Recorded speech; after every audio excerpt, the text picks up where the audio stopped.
Hey, gang, welcome in. It's just after high noon. May I be the first to say a good afternoon to you and yours. It is Tuesday, November 7th, 2023, our episode 450 on the Matt Murphy portion of the broadcast day. We've got 3 full hours, 180 minutes of time together, and I appreciate you being here with us.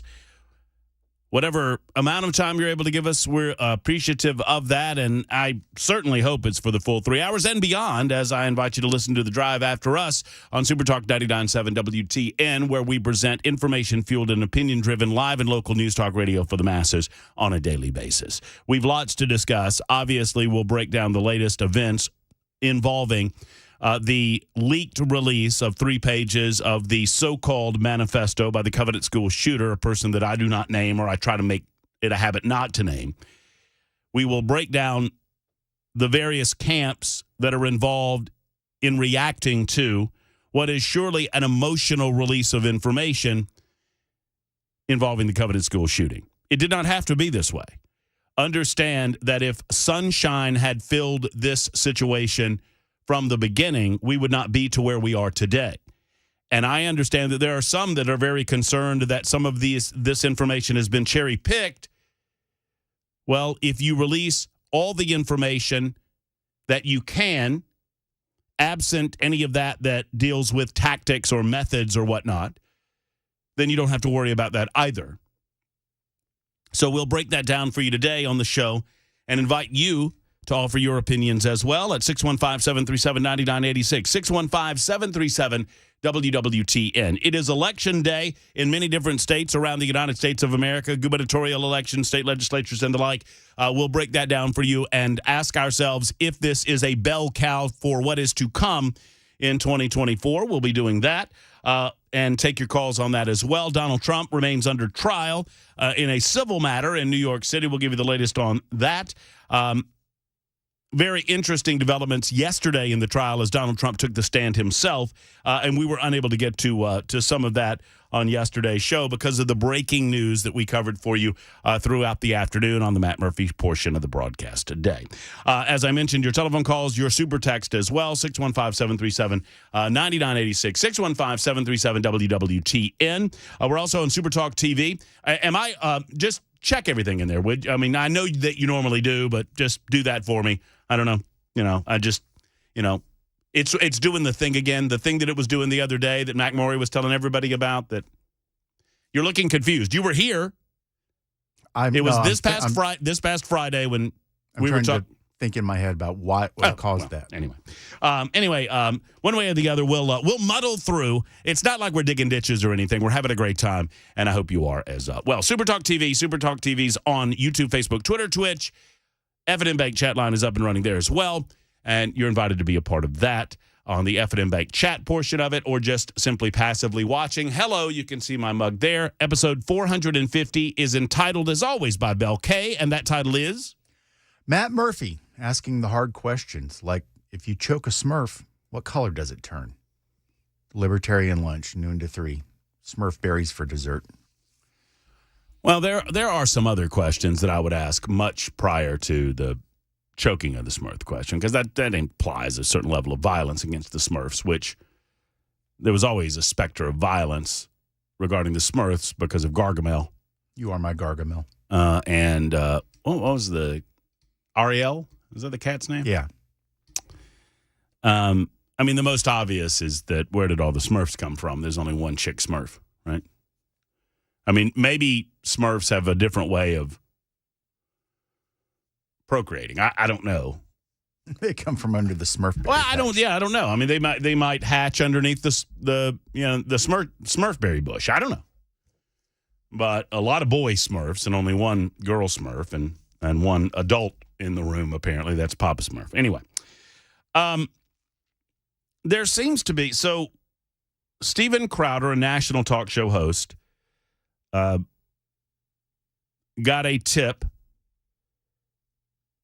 apparently from someone on the inside of the Metro Nashville Police Department.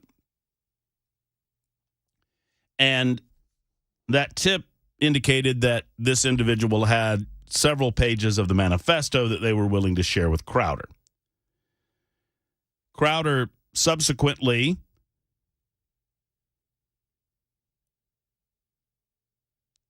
Oh, pardon me, I got distracted there. Crowder subsequently released said information, and we shared some of that with you on the show yesterday.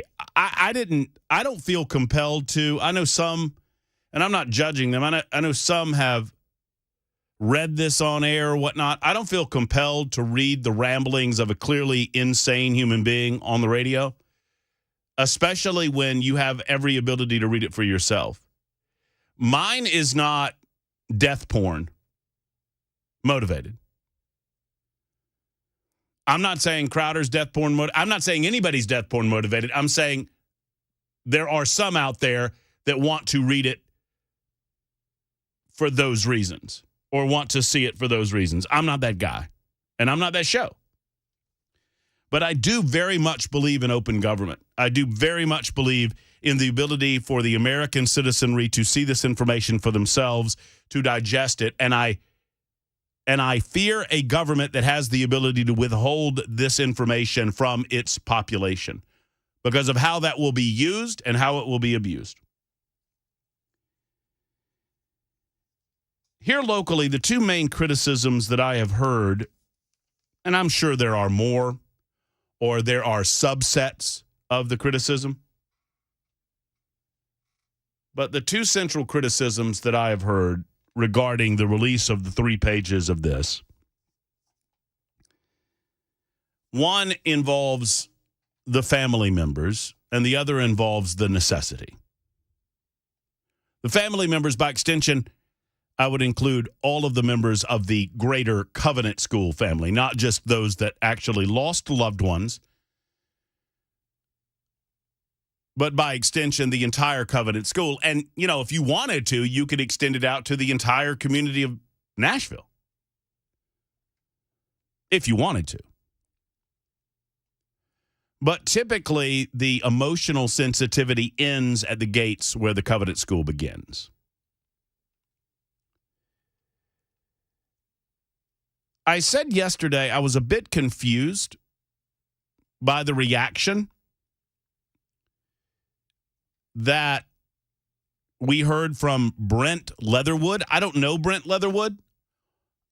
It's my understanding that he is a Covenant parent, but he's also an attorney that represents the Covenant School. But I listened to his press conference, played live for you on Supertalk 99.7 WTN, and I listened to the reaction. I want to deal with that one first. Two main reactions. One, that this is too emotionally difficult or it is emotionally traumatic for those involved in the situation. That's one. One reason why we are told that the public should not have this information made available to them. The other is that it might in some way inspire a copycat situation or in some form or fashion endanger the general public. And I want to deal with those two separately. I understand that this is an incredibly emotional issue. I do not pretend to understand the emotions that go through someone who has lost a child. I've been fairly close to it in as much as my grandfather lost his son when his son was 17, my uncle, long before I was born. My grandfather also lost my mother prior to his death. Both of his children died in advance of him. And I watched how that tore at him emotionally. And I spoke to him about that, how that tore at him emotionally. But neither of those events, well, one was an automobile accident and the other was brain cancer or the ultimate results of brain cancer, but neither of them were a violent act along these lines. I have no idea, and nor do you if you've not been through it. So from the jump, we recognize and we give broad latitude to the emotional trauma that exists at the Covenant School. And you attempt to give as much possible grace as we can to the people of the Covenant School. However, there seems to be a generous amount of cherry picking as to what does and does not trigger emotional trauma. And that confuses me. So the scenario was that many of us wanted to see the writings of this clearly insane person that would commit these acts to try to ascertain or figure out if there was a pattern of behavior that we could have identified prior to the acts happening. Maybe this individual was on psychotropic drugs or other types of drugs that might have led this individual to do these types of atrocities. We try to make sense of the senseless. Happens every time there is an event like this in the United States and around the world. This one happens to be a little closer to home, and so we are privy to a little more information than the typical event that we see away from us, Uvalde, Texas, or whatever. Because of that, you learn information about the assailant, and you want to know if there was something that could have been identified or done prior to the incident. And so we want the materials available to us that the public has a right to see under the Open Records Act of the state of Tennessee. None of this is to cause the family any additional pain. I don't know how any of us, I say this in all sincerity, I get emotional when I say it, I do not know how any of us could cause any one of those families any additional pain, considering what they've been through. At the same time, I meekly suggest to them that their pain is not a reason, underline, not a reason to withhold this information. And nor should it be.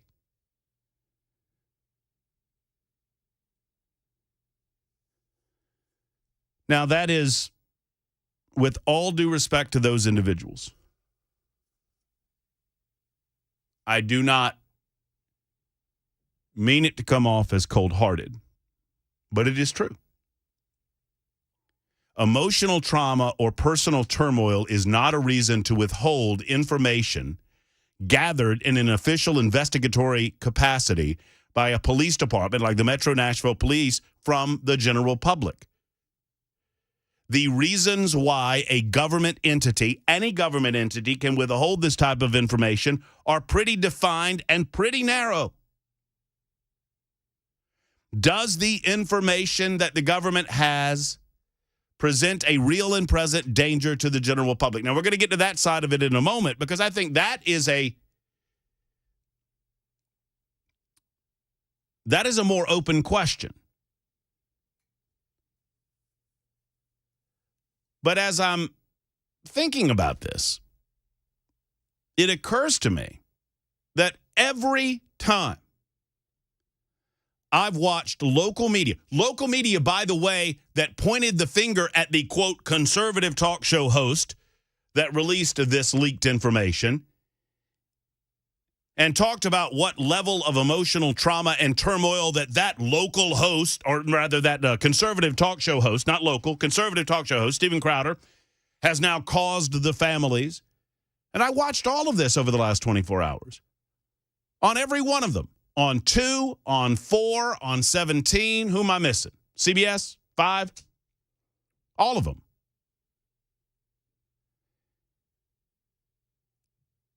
And then I watched the press conference with Brent Leatherwood, who was very angry at Steven Crowder and any others who would repeat, regurgitate, or whatever, I forget his exact language, this information. Saying that the photographic images of the shooter's manifesto, the 3 pages, that showing that was somehow inhuman. Because he implored those who were willing to discuss or to show this information to be human, indicating that they were being inhuman, that they were reprehensible. Now, once again, out of due diligence and out of an abundance of consideration for the families involved here, I remind you that I understand as best I possibly can the emotional trauma and turmoil that you're going through. But explain to me how these same television stations who are now pointing fingers at Crowder and others in a way where they're not exactly accusing you of doing anything wrong, but they're suggesting that this was mean-spirited or somewhat ignorant of the pain that the families are going through. Every time you discuss this story, you show video of the shooter in the school. Every time. Every time. And I'm just looking for a little consistency in terms of what is acceptable and what is not, what is reprehensible and what is not. Over the last 7 months, I can't name you a time where the story wasn't discussed, that they didn't show the shooter blowing holes in the front door and walking through the hallways looking for victims, or body cam footage of the officers arriving at the scene.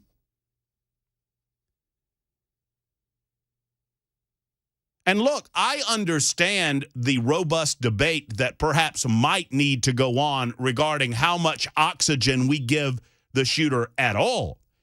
But for the life of me, I do not understand why, one, the video of the images inside the school is somehow acceptable behavior,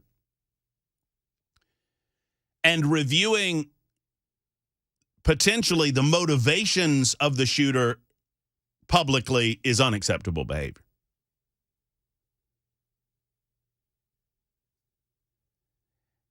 A society that values open government, a society that values freedom of speech as bedrocks of our republic, that same society is going to have to discuss raw and emotional subjects. Absent a real and present danger, we do not permit we the people do not permit the government bureaucracy to determine what we are allowed to publish or consume or talk about regarding the information that is ascertained by a public agency, in this case, the Metro Nashville Police Department. Because I promise you, when we begin allowing those agencies and bureaucracies to determine what we see and what we do not see, and especially if we allow them to make that determination based on emotions,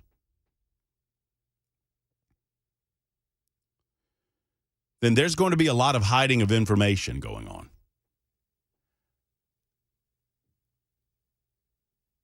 And sadly, with hidden information, you're not going to know why, because it's hidden. I believe that this is a matter of speech because it is a matter of information. There is a general interest to the media and the public. And I was having a good debate with my friend Cameron Smith, who will be here tomorrow, on this subject. I believe withholding this information is, in effect, denying the ability for individuals to openly and freely speak about it. It is, yes, of course, a matter of open records. It's a matter of freedom of the press, but it's also a matter for freedom of the public to have information so that they can determine as a community how we're going to react to this, even 7 months later.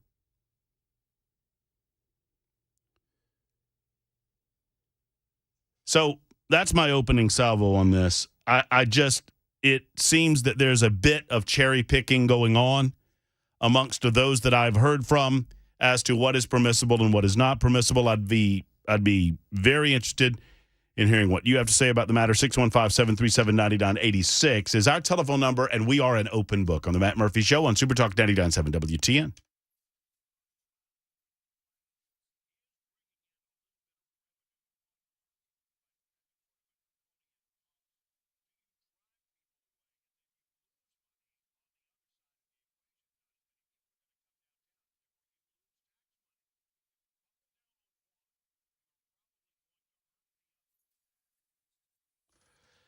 Hey folks, Matt Murphy here. How do you keep your important valuables secure from theft or from fire? Well, don't hide them in a box under the bed. You go to Market the Safe House and you get it done with an incredible safe from Nashville Safe House. That's as simple as I can put it. They're celebrating now over 30 years in business. They've been family owned and operated for that entire time. They have almost 600 safes in stock. You heard me correctly, 600 safes in stock. Nashville Safe House has the largest selection of jewelry safes, the largest selection of home safes, the largest selection of gun safes in the Southeast. And I'm not even kidding. I think it's the United States of America. And if that's the case, it's the world. They're the finest Browning dealer that I know of. Rebates going on right now. Plus, you can get there's no sales tax, by the way. I almost said you can get. There's no sales tax on safes at Mark's Nashville Safe House. That means that you save that amount of money as well. It's as simple as this. Go by and see the safe for yourself. Buy a bigger one than you think you need because I promise you, you'll fill it. Jewelry safes, corporate safes, and, of course, gun safes galore at Nashville Safe House. Go to NashvilleSafehouse.com, NashvilleSafehouse.com, or stop by and see them on 4th Avenue South, right across from City Cemetery. It's Nashville Safe House.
USS is United Structural Systems. They are the best when it comes to your foundation in your home or waterproofing of your home. Let's talk about it for a moment. Hey, it's Matt Murphy for United Structural Systems. You know, when it comes to your home, for most of us, it is the largest one-time expense that we will ever incur in our lives. And you need to protect that expense with United Structural Systems. If you notice something going on in your home, perhaps there's a water issue in your basement or crawl space. If you smell it, you know. If you see it, you really know. And you have to do something about it. Or perhaps you've noticed some of the other telltale signs of foundation issues, like doors or windows sticking. That's often where it starts. Drywall cracking. That happens from time to time. Chimneys tilting or leaning. Boy, you better make the call now. Since 1994, USS have come to homes just like yours. They've repaired what ails your home. They don't try to upsell you on anything. They just want to fix your home to the best of their ability, and their ability is strong. They have almost 100% satisfaction rating, over 25,100% satisfied customers with USS. For almost 30 years, they've been a part of our community in Middle Tennessee, Southern Kentucky, and Northern Alabama. 615-488-7855, 488-7855, USSTN.com. They guarantee their best at USS.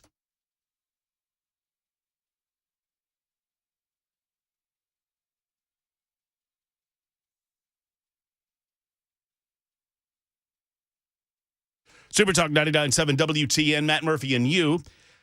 It is 12:30, running late during that segment. Needed to get that out. So that's one aspect of the response to the release of several pages of what is the Covenant Manifesto, as it's known.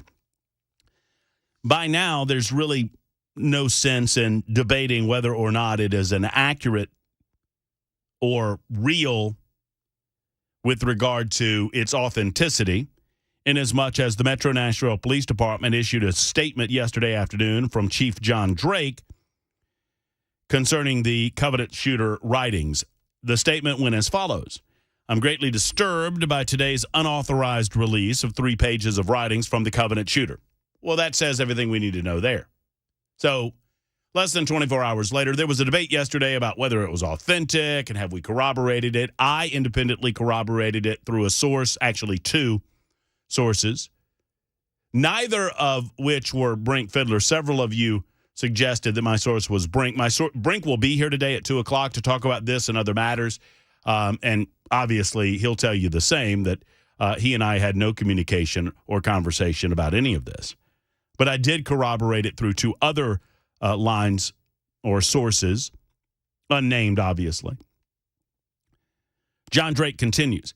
The police department is extremely serious about the investigation to identify the person responsible. This action showed a total disregard for Covenant families as well as the court system, which has control of the shooter's journals at the present time due to litigation filed earlier this year. It is now pending in Davidson County Chancery Court and the Tennessee Court of Appeals. We are not at liberty to release the journals until the courts rule. Our police department looks forward to the ultimate resolution of the litigation concerning the journals. So this answers a couple of questions that a number of you had over the last 24 hours. One, hey, this wasn't Steven Crowder's material to release. Somebody owns that. Doesn't the Covenant families own it because the family of the shooter gave the journals to the Covenant? No. That's not the way that works right now. Currently, this material is in possession, we are to believe, of the authorities, the Metro Nashville Police Department, because it was involved in an official police investigation involving the Tennessee Bureau of Investigation, the Federal Bureau of Investigation, and the Metro Nashville Police Department. It is of the public interest and subject to the open records laws. Several media organizations, including some media organizations that are now criticizing Crowder and others, like myself, those media organizations filed suit against the Metro Nashville Police Department and other agencies involved for the release of the material. And that is pending. So until such time, that material is subject to police jurisdiction. Just wanted to make that clear. The second component of this is whether or not the release of any of this material presents a real and present danger to the public. I want to discuss that here in a moment. Obviously, we'll get to your calls. John and Bill, you'll be first up next on Super Talk 99.7 WTN 1233.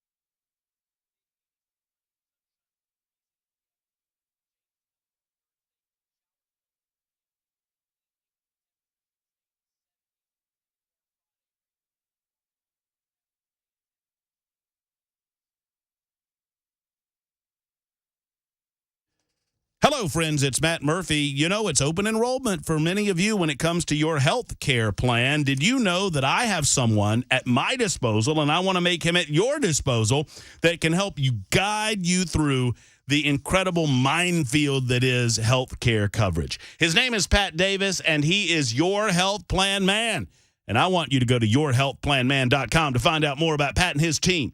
Call the team of experts. They have well over a quarter of a century combined experience helping guide people like you. They become your healthcare concierge, if you will. Their Freedom of Choice plan, for example, lets you pick your doctors. It's 30 to 60% lower in cost than Obamacare. Monthly premiums are independent of your income, so there's no surprise tax bill at the end of the year or the end of the month when you pay for your own health insurance. If you're uninsured, if you're on COBRA, or if your employer coverage is just too expensive, if any of these things are in your life right now, please call Pat and his team at yourhealthplanman.com. Here's the telephone number, 855-4-PLAN-MAN.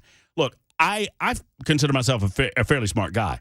I don't understand healthcare coverage because it is designed, it seems, to be incredibly complex. Now I don't have to because Pat does. And he can help design a plan that's managed by you and not the government. And I love that level of control. Go to yourhealthplanman.com or call 855-4-PLAN-MAN, 855-475-2662. Tell them Matt Murphy sent you to yourhealthplanman.com.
Super Talk 99.7 WTN, Matt Murphy and you. Happy to be with you until 3 o'clock this afternoon. We'll hand off to Brian Wilson on this Tuesday edition.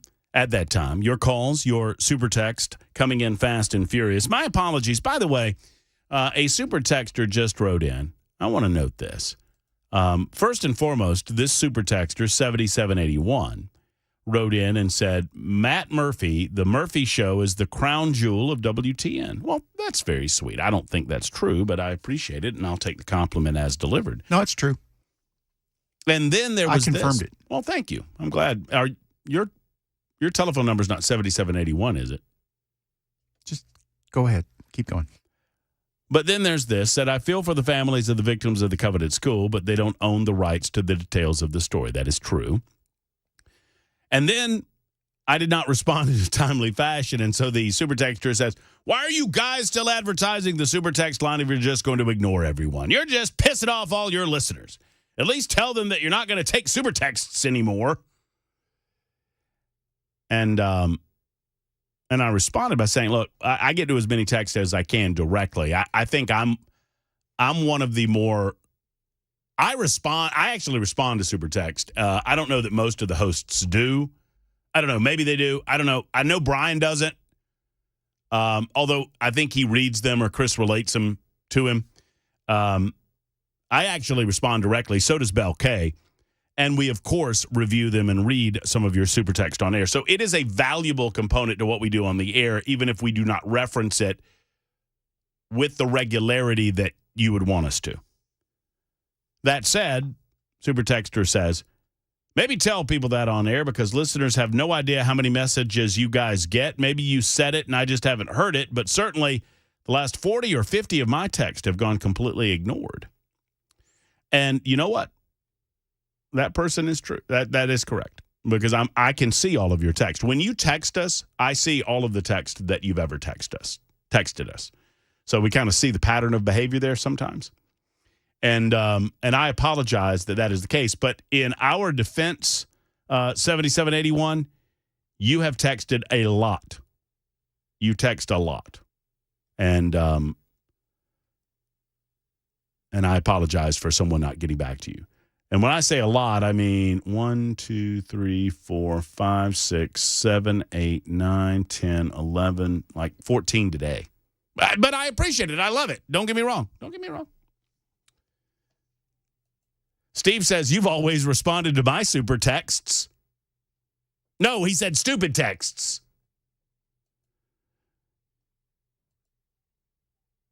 I think Jason gets the most attention because he says the dumbest stuff. That's true. And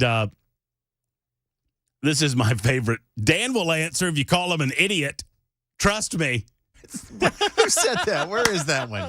It just came up. 4702 said that. All right, 1241. Back to serious matters involving the release of this information. No new information today. I don't know if Steven Crowder is going to be on the show or not. I know we'll have Brink Filler on the show at 2 o'clock today.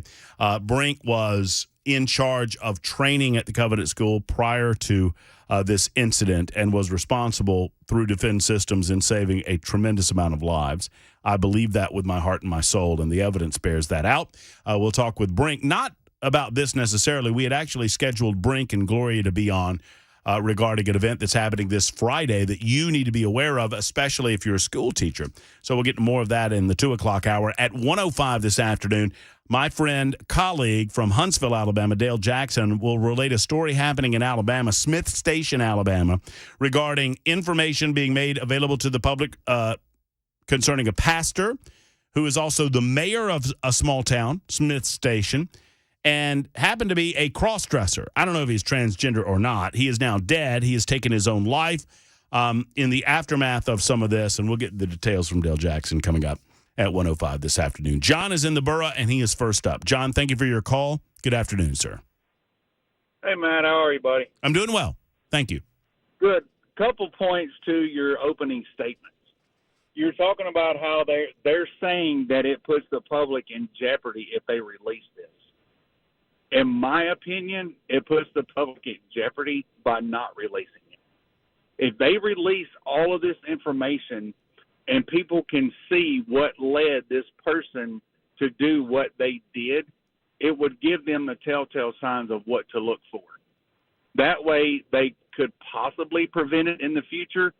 They could, also see if this was a medication-induced trauma, if it was some other kind of trauma that led this person to this. So by releasing the information, it's going to help to stop it in the future. But on the flip side of that, if they do release it and it shows that the woke narrative is what led to this, the CRTs in the schools and everything else, that's going to make them be held accountable. The second point I have is you were talking about why is it not okay for them to release it, but it's okay for the news to show her walking through the school every time they broadcast this. Well, her walking through the school with a gun fits their woke narrative to infuriate the public to take our guns away from us. And that is the reason why I think they keep showing her walking through the school with a Kel-Tec, because in their narrative, it's an assault weapon. Your points. Well, no, and I think you're right, by the way. I think it reconfirms in their mind that the guns are the central problem here and not some of the narrative that might be presented in the manifesto itself. For me, it is almost being used, and I'm not saying necessarily by the family members themselves, because I've not talked directly to any of the family members themselves, and I wouldn't presume to know what's going through their hearts and their minds. But at least based on what Brent Leatherwood said yesterday, he was very angry as if even discussing it was emotionally harmful to the individuals in this community, to which I say that's not how any of this works, first and foremost. And secondarily, it occurred to me that he was almost using the family as an emotional bludgeon against me and against you, John, demanding that if we cared anything about the families, we wouldn't discuss this. I would suggest that because I do care about the families, I do want to get to the bottom of it. I do want to know what the motivational factors were, if we can at all glean that from the information provided. And I want to know if my government is attempting to cover any aspect of this up because it doesn't fit the narrative that you just talked about. Correct. And, I have children, and God forbid I ever have to go through what these families are going through. But if I did, I would want every bit of information out there to help another family from having to suffer what I would have had to have suffered. And by releasing that information, it can help prevent this from ever happening again. So how it's going to hurt them any more than it already is, I don't see how that is. But take the selfishness out of it and release it and try to help someone else and another family from this ever happening to them. Well, I agree with you wholeheartedly. I don't know that it does get emotional for me, and I'll tell you why, because I don't have any kids. And so I can't begin to understand that bond. I do not pretend to suggest that I do. But I understand love and I understand pain. And I don't know that there's anything that you, John, or Matt Murphy, or anyone else could do to add to or detract from the pain that these folks are feeling. And each time the conversation goes back to the writings of the insane person that committed these atrocious acts, we are told that any reveal of any of these writings would heap this intense emotional pain on the individual family members, and I just don't buy that. And if that makes me a bad person, so be it, because they have the ability to consume or not consume. And if that were the case, then why are the local television stations not doing more due diligence to prevent the families from potentially seeing some of this information on their screens? I mean, the same local media that has been showing the shooter roaming the hallways of Covenant School for the last 7 months, who then over the last 24 hours have been wagging their fingers at Steven Crowder and the likes of Matt Murphy and Supertalk 99.7 WTN, those same media outlets are now using those pages in their stories. They show them on the screen as if the rules are for thee but not for me when it comes to information that I might present that might be emotionally troubling to the families. I don't want to cause anybody any pain. I recall having these conversations in the aftermath of 9/11. Each time that there is an incredibly emotional, gut-wrenching experience, I had people in the years following September 11th, we would do an annual show. For the first 10 years, I did a show that was solely and fully dedicated to 9/11, and I stopped doing so after 10 years because time begins to heal some of those wounds in such a fashion that you don't talk about it as regularly as you did in the immediate aftermath of the event, right? But I had folks telling me that they lost family members or that they were so emotionally raw still after years following 9/11 that they turned my radio show off. And I don't begrudge them for doing that. I don't blame the families for not wanting to follow the news with regard to the Covenant School shooting, but that doesn't mean that we should be prevented from having this information in order to absorb what potentially happened and to try to figure out how we could potentially prevent one from happening again. Bill is next in Franklin. Bill, thank you for the call. Good afternoon. Thank you for having me. You pretty much have covered my point, and that is if a crime has been committed, and it has, then why should not all the facts be known? They're going to come out eventually anyway, and I personally do not understand. If I had a kid in that school and they were subject to a murder, I would want to know everything, and I would want the public to know everything. The second issue I wanted to speak to, maybe I'm missing the point here, but were you discussing earlier Biden's program? I'm sorry, Biden's program? Yeah, in other words, were you talking about President Joe Biden earlier? I have not talked about Sloppy Joe today. Maybe it was Chris Hand right before. Maybe it was Chris right before. All right. Well, I won't speak to that issue. I was just going to say, to me, from the very moment that Joe Biden was elected president, I do not think he has the gray matter nor the energy to do everything he's done. I think that President Obama is pulling the strings behind him, and that's the mastermind behind all of this socialism and progressivism. Thank you for taking my call, and I appreciate your show. Mr. Bill, thank you for calling. I appreciate you spending some time with us this afternoon. I thank you for that. I'll say this because it was on my list of things to discuss today, and real quick, I'll address it. On the Joe Biden-Barack Obama relationship, I don't know how tight that relationship has remained.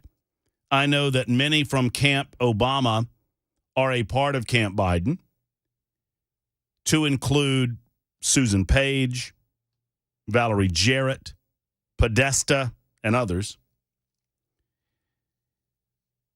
Something happened over the last couple of days that I think is strongly indicative to me that Barack Obama recognizes that Joe Biden needs to go.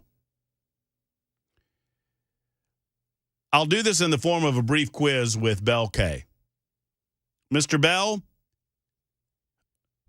who, just off the top of your head, and I know, take a wag, if you name me a senior policy advisor of Barack Obama. Just name me a senior policy advisor that you can think of Barack Obama.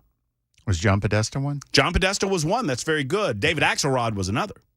Seriously? David Axelrod was a senior policy advisor to the President of the United States, Barack Obama. You know, the same David Axelrod. He was in the Clinton administration, wasn't he?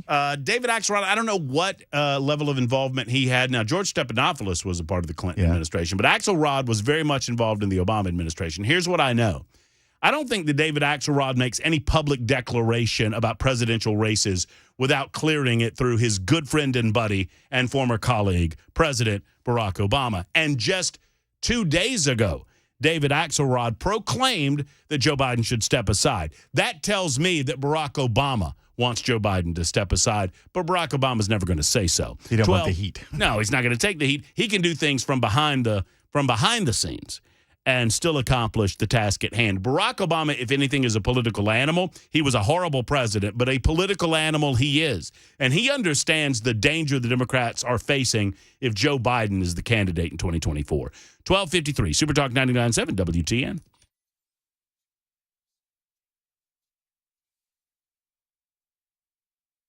Hey, friends, Matt Murphy here. And you know, when you're not watching or listening to your favorite radio station at Super Talk 99.7 WTN, I hope you're watching or listening to the Mill Creek View podcast. I know I do during my downtime, and I hope you do as well.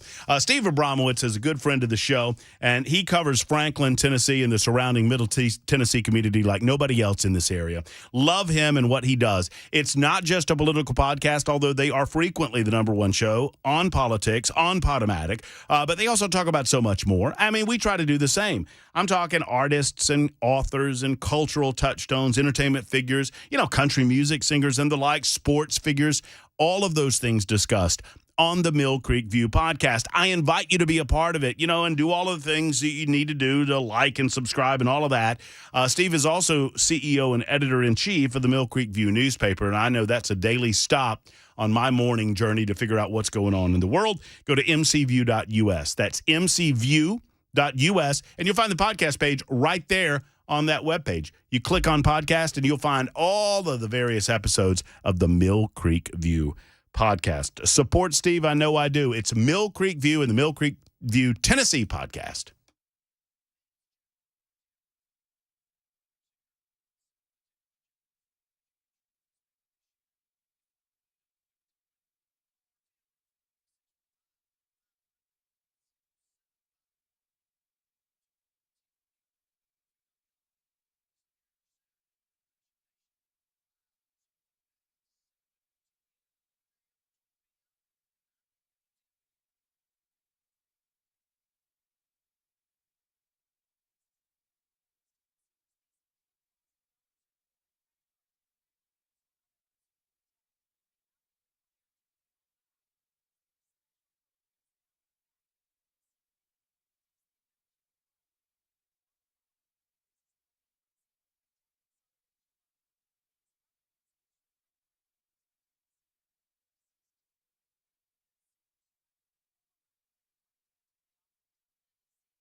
Hey, friends, it's Matt Murphy. Considering Veterans Day is coming up this weekend, I want to tell you about a very special opportunity for you to give back to those veterans in need. It's with the Special Operators Transition Foundation.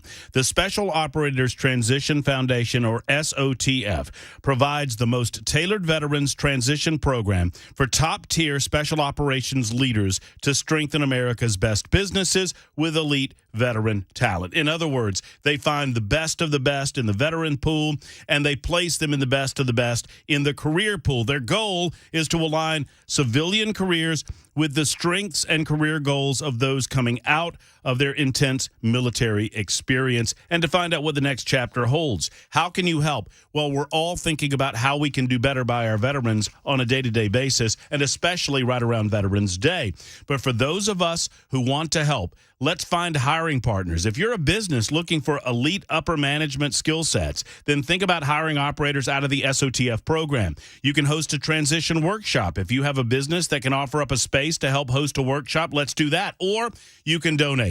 As a 501c3, donations are what funds this program. And it takes $6,500 to put one special operator through the program. Every little donation counts.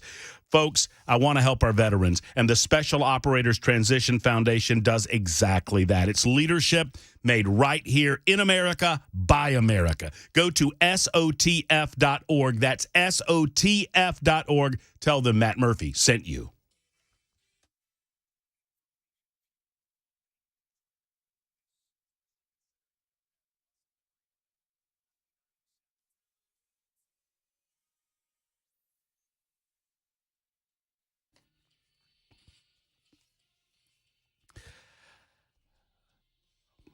All right, kiddies. We continue hour number 2 of episode 450 on the Matt Murphy Radio Show, Super Talk 99.7 WTN. Pleased you've joined us. Join us on the phone line, 615-737-9986. I just got this. You know, I realize what Valentine used to call him, Van Gogh. And I'm not accusing anybody of being a Van Gogh. I wouldn't do that. But after our conversation about the super text line, and one of our super texters angry because we never directly respond to their super text, and we get thousands of them every show, certainly hundreds of them every show. I got an email that I just responded to that said, Murphy, I hear you guys talking about the super text line all the time. You never give the number. What's the number to the super text line? Do we never give the number? You give it usually 3-4 times an hour. I mean, I feel like I give the number of the super text line is the same, maybe this is the confusion, as the telephone number, and we give that number often and as quickly as possible just to keep you on your toes. 615-737-9986. Don't use this right now. I mean, you can use it on the super text side of things, but you'll have to wait if you make the call, because we've got a guest coming up on the Murphy Show hotline in just a moment. 615-737-9986. We will cover a couple of matters. One, there's elections going on around the country, what that means to us in the state of Tennessee. I'll cover that in the final hour. Brink Fiddler of Defense Systems coming up in the final hour as well to talk about a workshop they have going on this Friday in advance of Veterans Day and the holiday there. And we may or may not be talking with Steven Crowder in the 2 o'clock hour. I'm not really sure where we are on that, but we'll figure it out. Steven Crowder, of course, getting the information and ultimately breaking the leaked 3 pages of the manifesto. I think this story very much, there's some overlap between the Nashville Covenant School shooting and the media coverage of it, and a story that I have invited our next guest on to talk about. This involves a place that many of you have never heard of called Smith Station, Alabama. If you've not seen the story, and I'm going to let Dale Jackson describe it in full detail, but there was a pastor and the mayor of Smith Station, Alabama. He was also a pastor of a local church that was recently outed as being a cross-dresser. And subsequent to his outing, he killed himself. And many in the media, the liberal leftist media, accused conservative media, specifically 1819 News, which is a conservative newspaper online publication, and our colleagues in talk radio of leading this man to his death. I think I have the basic details of that right. To fill in some of the gaps, we welcome Dale Jackson of WVNN in Huntsville, Alabama. He also broadcast on Talk 99.5 in Birmingham, Alabama, and he joins us in Nashville, Tennessee this afternoon. Dale, good afternoon. How are you, sir? I'm excellent. Has it really been 450 shows? Believe it or not, I can't believe I haven't been fired yet. But that's right. Yeah, those are actual shows, too. Not days, but shows. Those poor Tennesseans. I feel for them every day, right before 12 o'clock. Almost as much as I feel for your audience. And it's been like 28 years for you in Huntsville or something like that, right? 17 years there, and then like 5 years on and off in Birmingham. Golly, we're getting old, Jackson. You know? Yeah, no kidding. No kidding. I think when I met you, I was 25. Yeah, I think we are getting old. Oh, man. All right, so this is an interesting story. It's local to that community, but it has more broad implications about how the media covers certain stories based on the narrative that they choose to present to the general public. I think I've got that about right. Just fill the gaps in. What's going on here? Yeah, you pretty much nailed it completely. I mean, there really is no question. I mean, first and foremost, the guy is transgender, or at least he declared he was online, so therefore that is the most important aspect of this story to the media. So they cannot allow anything negative to be said about this guy. So they have to look past everything he's done and say he killed himself because you outed him as transgender, you're a hateful bigot, you're a monster.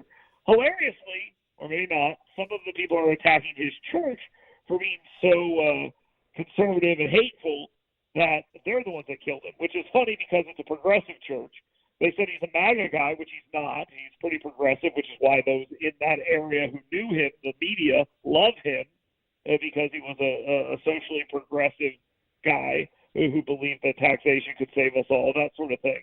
And now that he has killed himself, no matter what he did, it's because people pointed out that he was transgender. Now, there were a bunch of other things going on. He was writing fictional stories about real people using real names, talking about killing them, stealing their business, assuming their identity, and having sex with their husband. He was writing other graphic pornography. This is a Baptist preacher, by the way. He was also writing graphic pornography and posting women's photos on porn sites. One of them found them on 9 different websites. He took minors' photos, not graphics that I've seen, but he took their photos, brother and sister, the brother being a minor, posted it on a meme he made, and it had the son and the daughter, the son, of course, a minor, and it said, take the hormones, get the implants, become the whore, implying that this young man had transitioned into a woman and was now a whore. And there were all sorts of other things. He owned a grocery store. In one of his stories, he wrote about how he was saving specific images to his own private collection for his own use. So there's a lot of weird stuff going on here. And with the weird stuff that we found out about, I think we all agree is probably not the end of the weird stuff that was going on here. And I think he knew that as well, and that's why he killed him. Well, and just to help the Tennessee audience understand the arc here, this guy's name was Bubba Copeland, and who actually this is an odd set of circumstances, but I had a conversation with this mayor because of the tornado that went through Smith Station.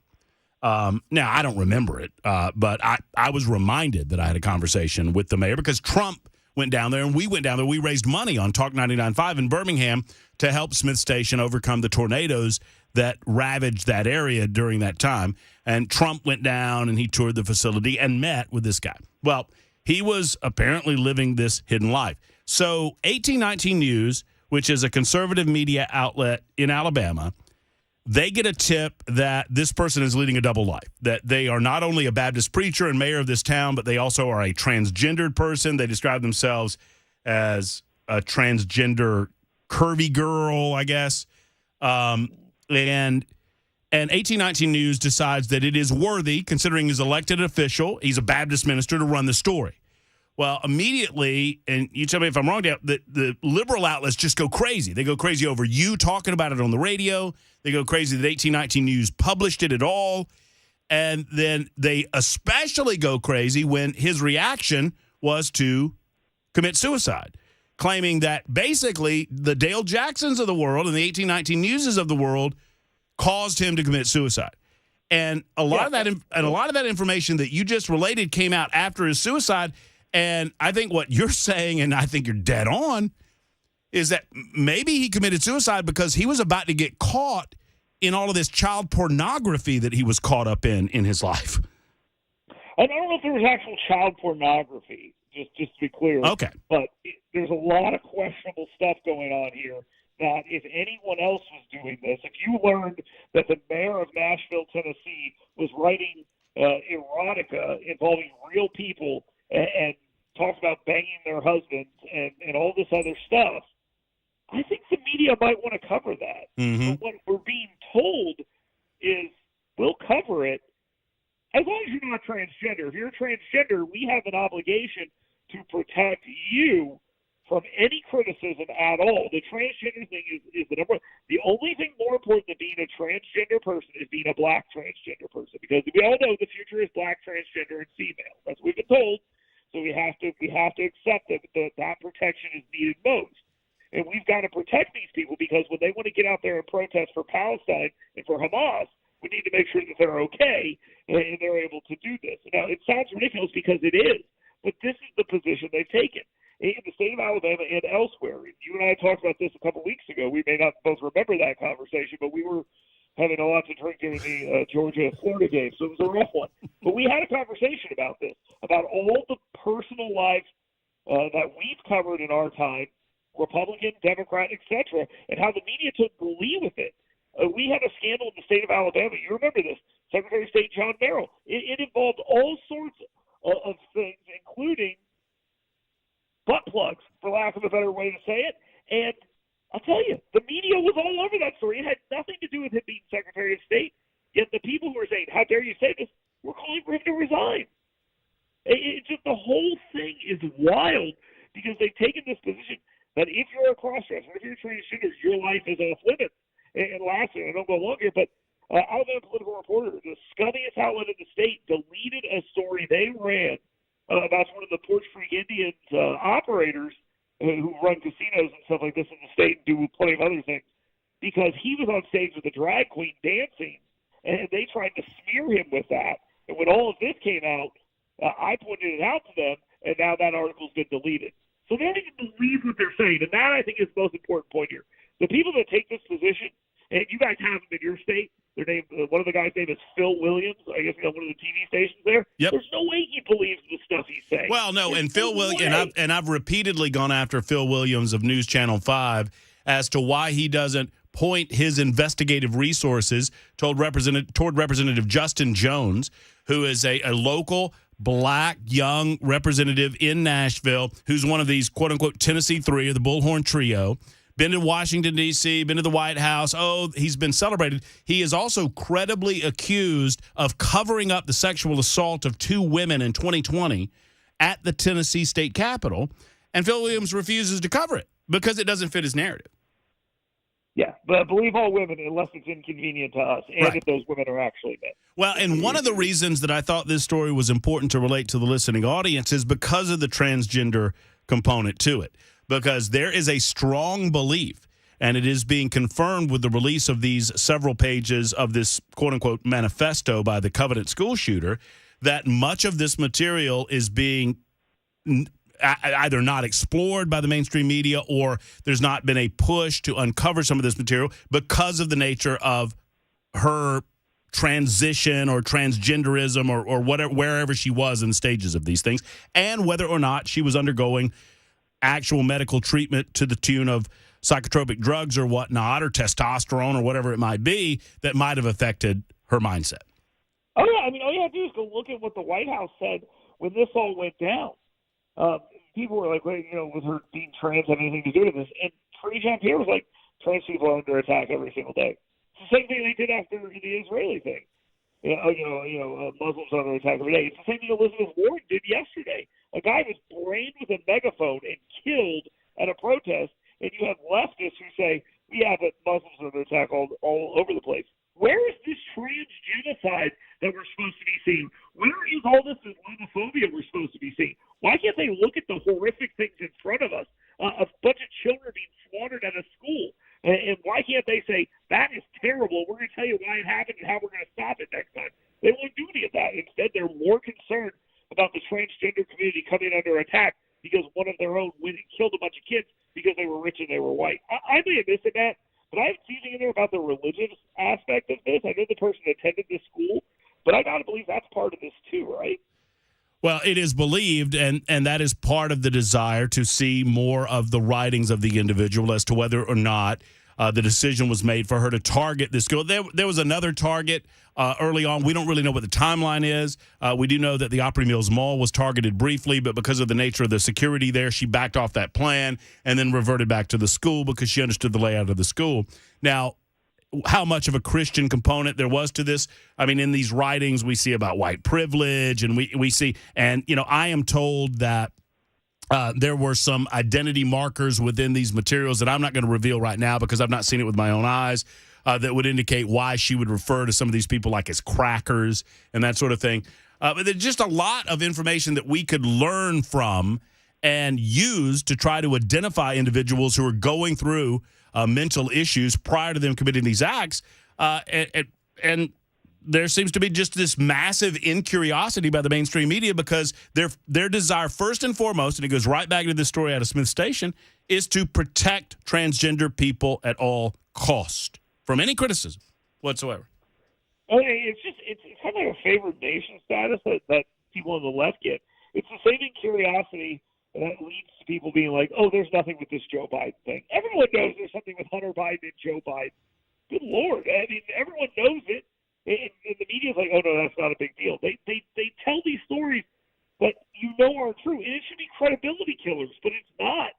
Everyone in the media, even the media watchdogs, are coming out in Alabama and saying things like, well, I just don't understand why you covered this story. Guys who teach journalism at the University of Alabama are saying, I don't see the news value in this. And it's like, how do you not see it? I mean, this is amazing to me. Final thought on this. Have they backed off that narrative now that some of this information is coming out post his suicide regarding some of his online activity? Are they backing off that narrative? Oh, no, absolutely not. They're still doubling down on the idea that anyone that talks about it still got blood on their hands. And it's just... Well, and it's amazing to me. We're getting the same thing, and I related this story earlier to the audience that we're being told that any discussion of these 3 leaked pages of the manifesto is just heaping this emotional trauma on the family. And I don't want to traumatize families who have already been traumatized. But my question was, wait a minute. Every media outlet in Nashville, Tennessee, every time they discuss the story, shows video of her walking through the school, shooting the school. And I'm like, well, wait a minute. Why does that not traumatize the family? And this does. It's like you cherry pick what you can use, once again, to further your own agenda and narrative. They show photos of the kids. I know. I just, it's fascinating to me. Well, it's a fascinating story out of Smith Station. Thank you for relating it. Hey, the next time you're in Nashville, I promise the Bulldogs won't beat up on the Gators, okay? Okay, we'll see how that goes. All right, I'll see you. There's Dale Jackson. You can't guarantee that. Well, I don't know. I'm hoping he'll be back before the next cocktail party. There's Dale Jackson. Dale Jackson is a great guy, although crappy phone reception. But you know what? I hope you understood everything he had to say. The stories do relate, and they relate back to narratives created within the mainstream media. And part of the reason that they hate those of us on social media, they hate those of us in talk radio, they hate those of us who have found alternative ways to get information because they cannot completely and totally control the narrative anymore. And they hate it. More of your calls coming up. More of your texts coming up. 615-737-9986. It's Super Talk 99.7 WTN.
127. My apologies. I know that Dale's phone left a little bit to be desired. It was our desire to get him on a different platform, and we were unable to do that.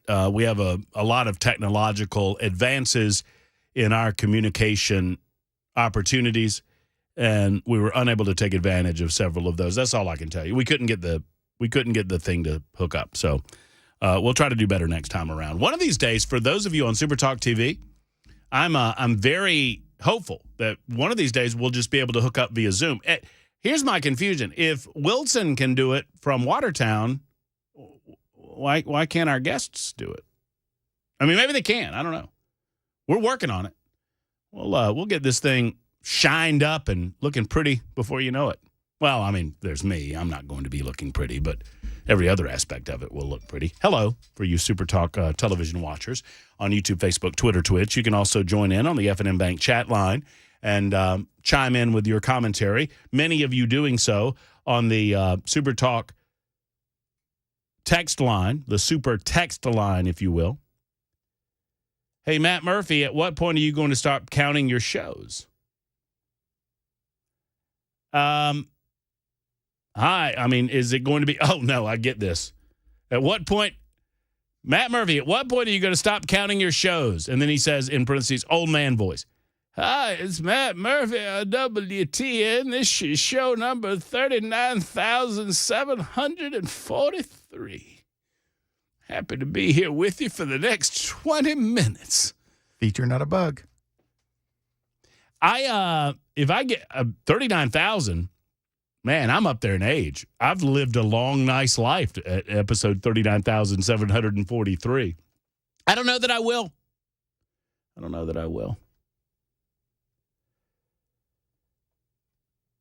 Nashville mayors just sleep with their security detail in Seminole. Well, that's true. And that there's no evidence Freddie's doing that. Was there not? I wasn't here at the time. Was there an argument being made that was none of our business? No, because the issue was that he was being paid overtime to have a fling with her. Right. He was on the clock. Right. When he was. Oh gosh. I thought of a rhyme. Don't. Don't. I've never had to beep a host. It made me giggle. I turned 13. Y'all can figure it out. First one on the super text line to figure out my rhyme wins a bottle of water and an ink pen used by me. It starts with... Stop it. Stop. You're going to get us both in trouble. Do they have time clocks for the mayor's security, like they have to punch in? You think? I don't know. That's a good question. I'm sure it's computerized. I mean, that's where the phrase comes from, right? Computerized. You're on the clock. That's where he was on the... Stop it. Okay, I'm going to. It's 1:30 on Super Talk 99. I'm sorry. I can't help myself. I'm a boy. Super Talk 99.7 WTN.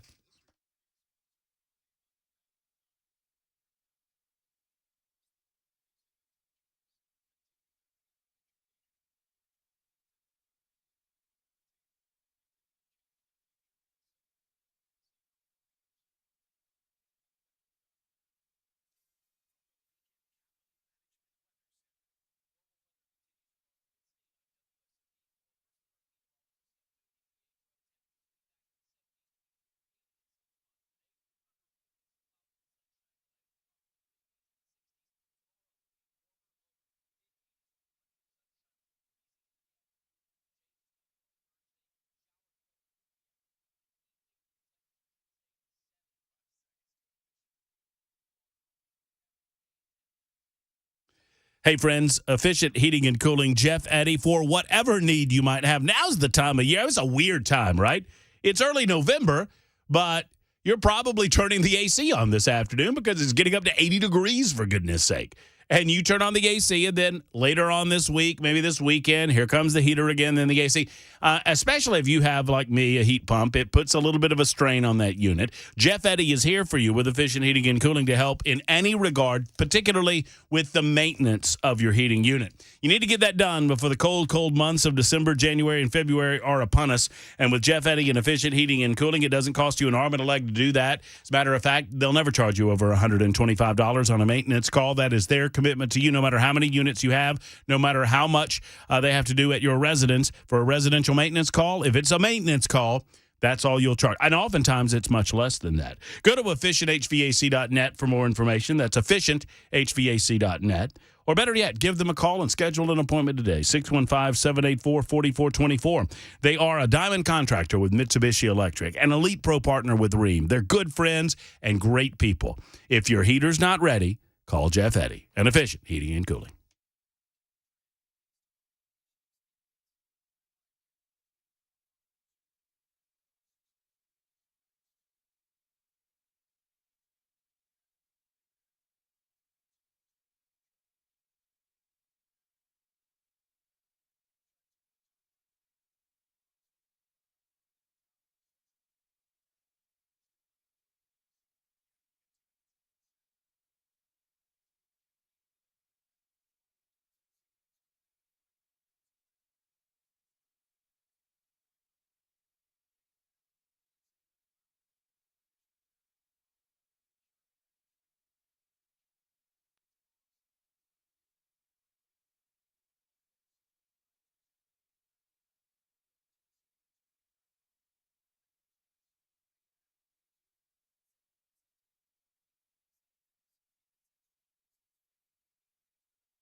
You know, it's See what you did? I know. You see what you did?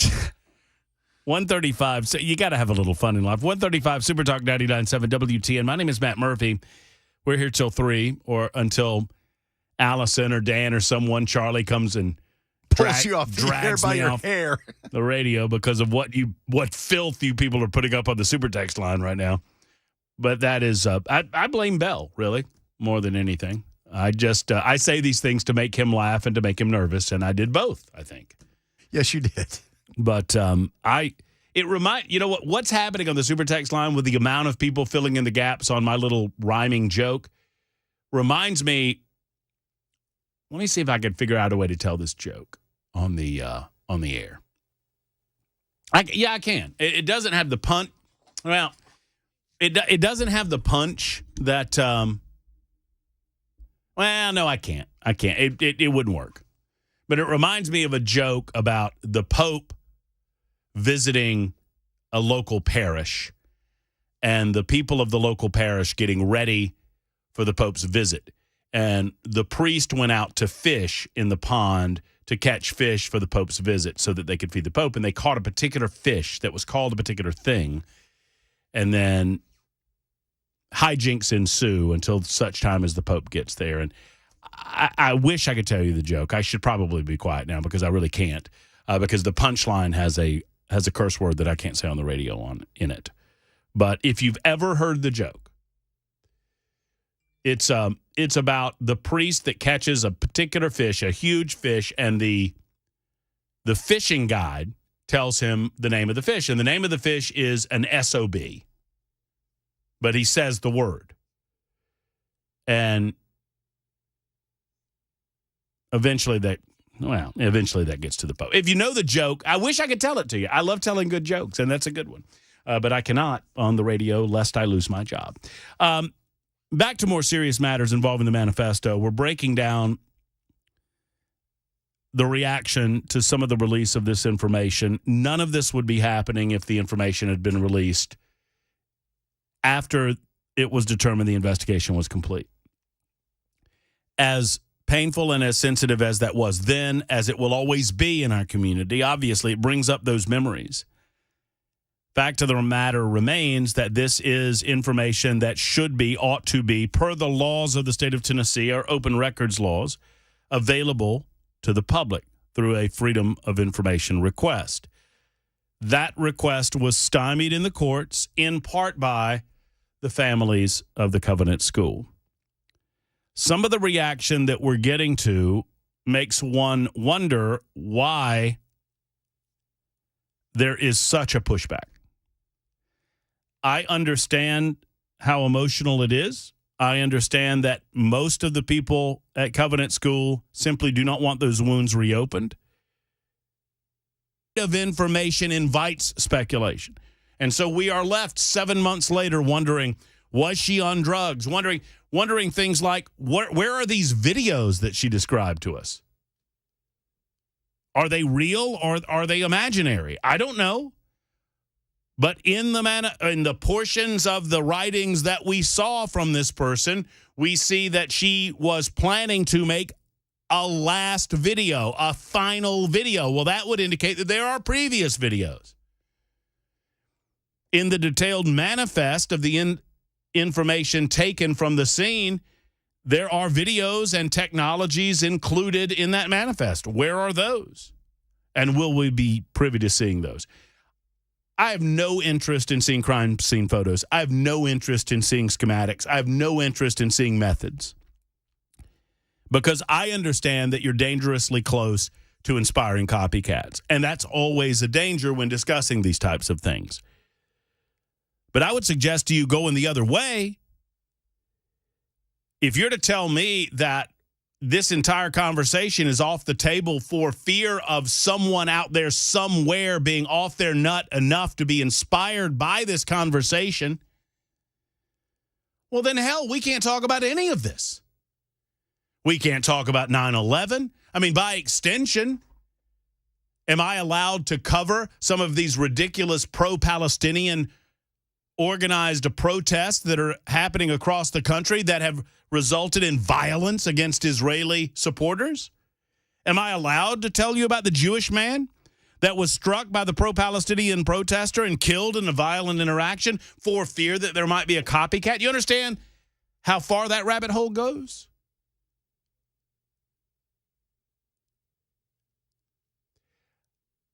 I understand the rumors that exist around Covenant School. I'm not doing that without corroboration of the rumors, without a compelling community interest in discussing it. But those rumors exist in part because of an insistence not to allow the public the information that we need to try to understand what happened and potentially to understand how to prevent it from happening again. I mean, hell, we don't know what drugs she was on. Doesn't that matter? Does it not matter to you if she was on some form of mood-altering drugs? Maybe some of these were consistent with her desire to transition from female to male. I don't know. That's the point. Before we begin pointing our fingers at weapons used, perhaps we should be pointing our fingers at drugs or pharmaceuticals consumed as a causal factor in all of this. I'm just spitballing here.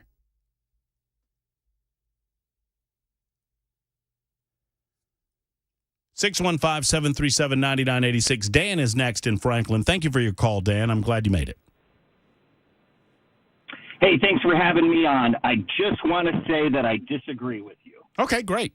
That's good. That's what makes America go around. Talk to me about it, Dan. Well, I think your point about people doing copycat things is a major factor to consider. I think if we are going to, anytime the news airs anything negative, let's say the Black Lives Matter, all of the destruction that went on, millions and millions of dollars, people's businesses destroyed, people harmed, police, water bottles thrown at police, et cetera, et cetera.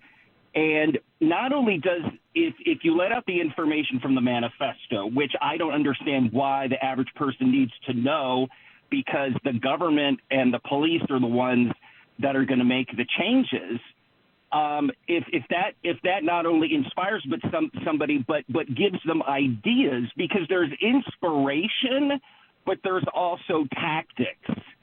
And if you give, people stuff like this, it will happen again. And I think we know that there have been shootings where a lot of people have died because somebody got an idea from somebody else. And I totally get the idea about we don't need to hear everything, or we have to let out information from the Middle East. I get that. Some guy beats up somebody else, but dumb people or people on drugs, I totally agree with you, get bad ideas. And I don't think the average person needs to know what's in the manifesto. I don't think it helps us. I think if the right authorities have it and the police have it, they're going to use that for their law enforcement efforts. And I think that's the most important thing. Who decides where that dividing line is, though, Dan? And I appreciate what you just said, and I respect it. And I think what you're talking about, and I was looking it up while you were talking because I wanted to get the phraseology right. It was David Phillips who, in the aftermath of Columbine, coined the term mass shooting contagion. And it's an extension of behavioral contagion, meaning that you see this coverage of a mass shooting on our 24-hour media cycles, and that inspires another individual that already has elements of mental illness or hatred or anger in their heart. It inspires them in some fashion to commit the same types of atrocities. And I'm appreciative of that. And I'm appreciative of the fact that in an open society, we're never going to be 100% secure from these types of things. It is the danger and the blessing of our society. But I guess I would ask, Dan, in your mind, who determines when we need, quote, and I kind of use that phrase because you used it, when we need to see something and when we don't? Okay, I just want to give you another quick example, but I also want to answer that. I trust the police. I don't trust all the police, but as a majority group who's supposed to serve and benefit the community, I trust the police. Let's take another example.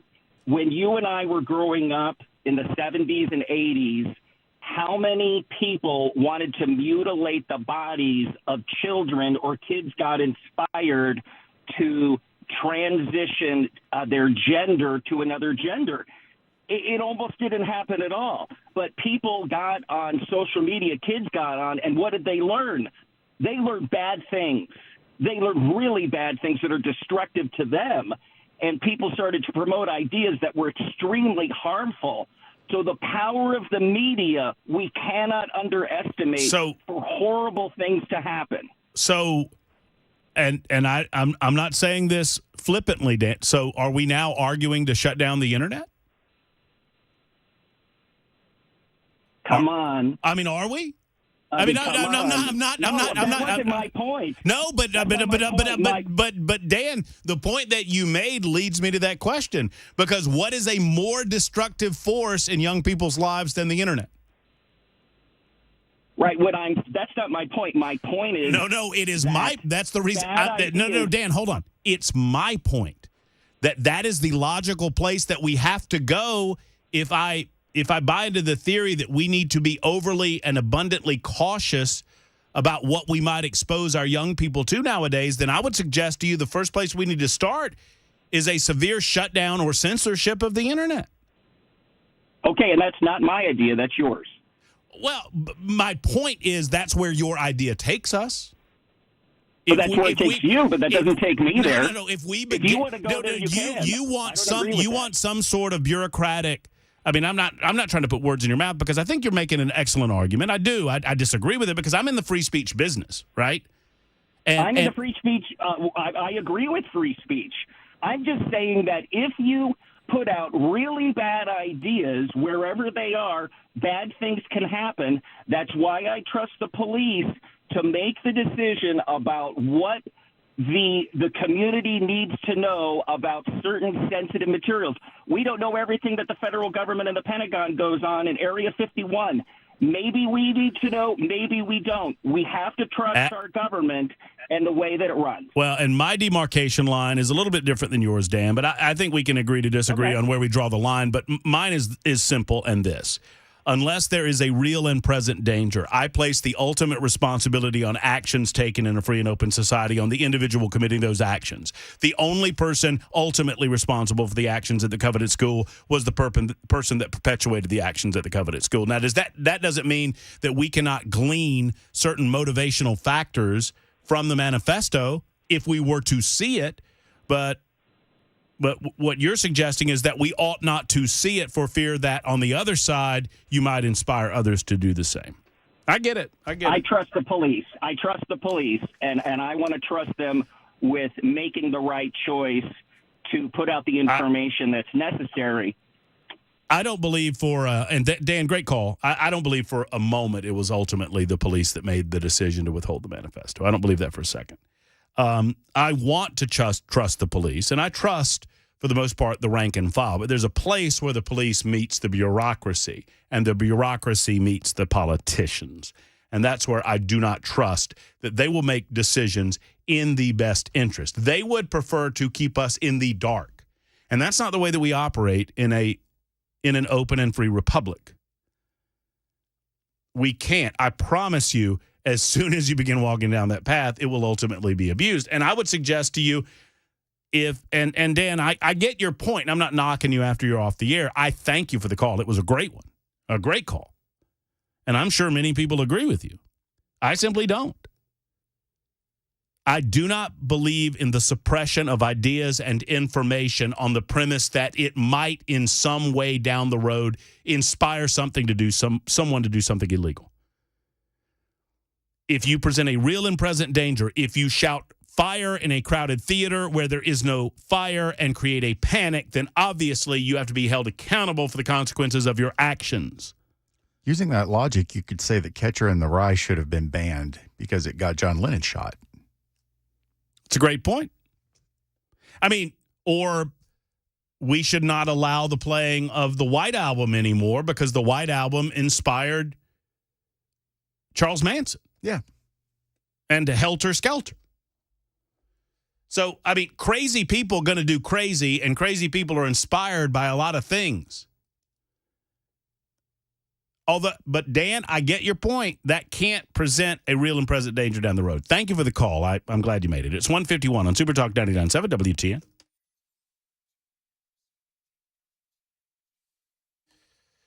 Hey, friends, Matt Murphy for Tennessee Men's Clinic. I'm inspired to tell you that Tennessee Men's Clinic is available for you, gentlemen. If you're feeling sluggish, run down, if you're not yourself, if you're middle-aged and you think, well, Murphy, that's the way it goes. When you get middle-aged, you just can't get it done in the gym like you used to, or you just can't get it done in the yard like you used to, or I'll just go ahead and say it. You just can't get it done in the bedroom like you used to. Well, if any of these things are an issue with you, I encourage you to call the Tennessee Men's Clinic and schedule an appointment today. They have 2 locations to serve you. One's in Midtown Nashville. The other's in Cool Springs in Franklin. And in both of those offices, they will get you in and jiffy quick. They will get some blood work. They'll give you a complete examination. They'll go over the results of that blood work, and then they will get you a prescription, if you will, for success in terms of replacing some of those naturally occurring things that might be dipping in your middle age, getting them back up to snuff, whether it's T levels or whatever it might be, and getting you back to the energy level that you want to be at. That's what it's all about at the Tennessee Men's Clinic, getting you back to life and every aspect of that life. Go to Tennessee Men's Clinic's website at TennesseeMen'sClinic.com or call them and schedule an appointment. 615-208-9090. 208-9090, Tennessee Men's Clinic.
I mean, he told me, Maury.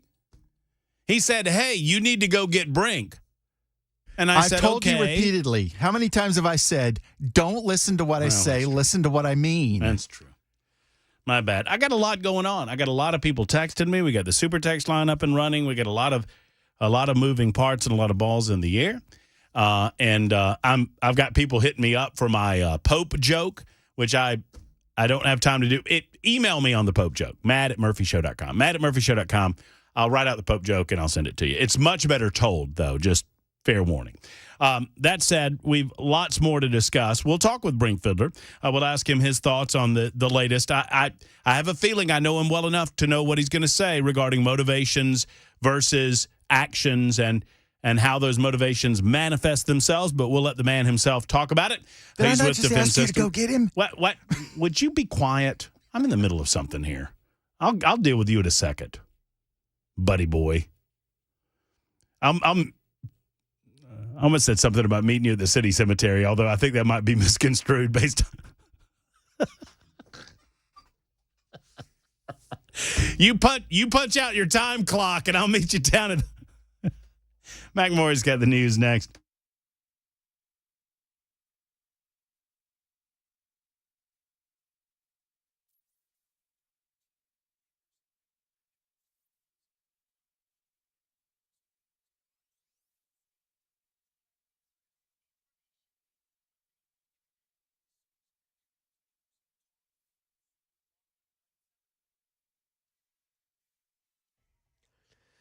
Two o'clock, I'm Mac Maury with your top stories. 78 degrees, a cloudy day in Nashville. Complete weather forecast a couple minutes away. Right now in Nashville, Metro's police chief says the department is extremely serious about identifying the person who leaked part of what is purported to be the Covenant school shooter's manifesto. John Drake's statement this morning calls it disturbing and shows a total disregard for Covenant families, as well as the court system where the battle continues between media and other parties and Covenant families. Nashville Mayor Freddie O'Connell said he hopes that the leak of these images was not out of malice or of profit. He also commented on the pending lawsuits for and against the release of these documents, saying, quote, at some point, very likely, the court will find one of two things. Either the victims have the right to protect these, and it'll be up to how many unauthorized images get leaked, or they'll be classified as public documents, at which point they'll be released in whole. And a month after the Hamas terror attacks on Israel triggering a deadly war, a vigil tonight at Jerusalem's Western Wall, women locking arms, mourning the dead, and praying for a release of hundreds of hostages in Estela Catera. In the early days after the war, we saw a lot of unity, the whole country rallying here, against Hamas and in support of the victims' families. I think in the last few weeks, we've seen that evolve a little bit, with some, of course, being more critical of the government. Clearly, some of these families feel the government's not doing enough to bring these people home, and others, support the government. Some of the hostages' families we'd spoken to said that they feel they have no choice but to trust the government here. And more than 10,000 people have died in Gaza in the 4 weeks since the conflict began. Fire in Tennessee. Channel 4 reports that multiple buildings in Deckard, Tennessee caught fire this morning. It was on East Main Street where the flames spread. One building was completely ruined from the fire, while another was still somewhat salvageable. No one was hurt as there were no people in these buildings. Officials are now investigating the cause of the flames. That is the latest news. Weather's next. I'm Mac Maury, WTN News.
The Dr. Gill Center for Back, Neck, and Chronic Pain Relief, located in Franklin, but really anywhere within the sound of my voice, so worth the drive if you're in pain.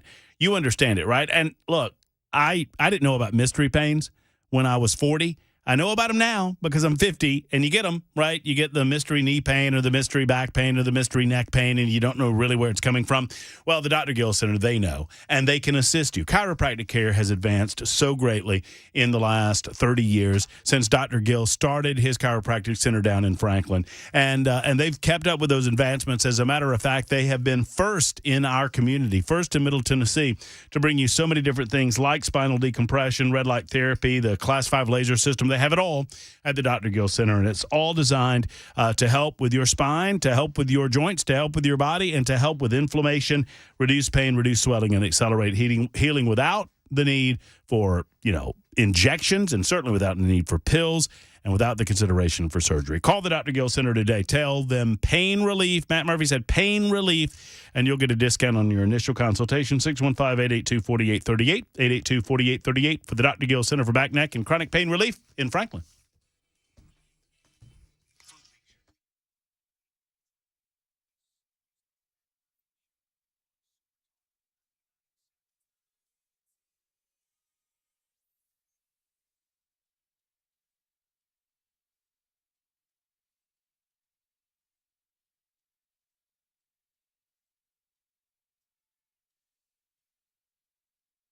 Super Talk 99.7 WTN, the Matt Murphy Show in progress. Glad to have you with us on this Tuesday edition. It's November 7, our episode 450. I got a gift for our episode 450. Look at there.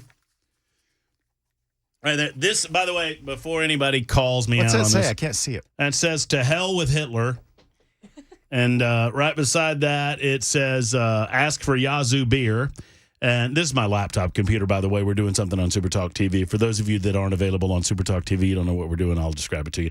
And then that says a curse word that I can't say on the radio. And then that says Defend Systems right there. And our good friends Brink and Gloria are with us with Defend Systems. Hello. Hello. How are you? Hey, what's going on? I cannot believe that you're still associating with this guy. I know. Amazing. How long have you been there? Full time? Yeah. Just a month.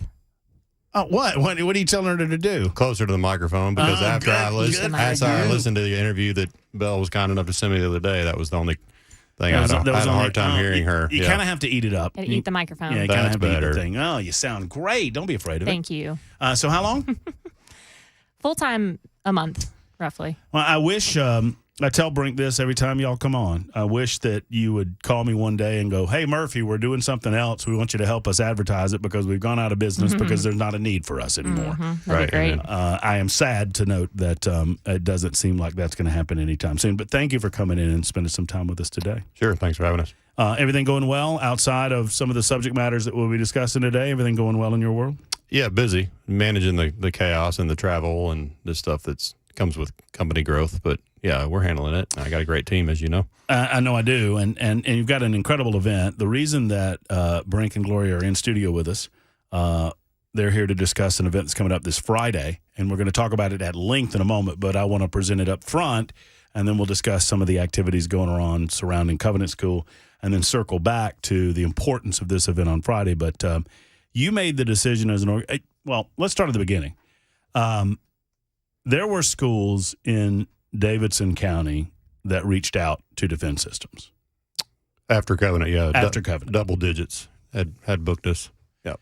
And these school systems were, and tell me if I'm understanding this correctly, they were going to use some money that they had, whether it's like PTA, I don't know exactly how that works, but they had some money to use to help facilitate training their educators within the system on how best to respond in dangerous situations similar to Covenant.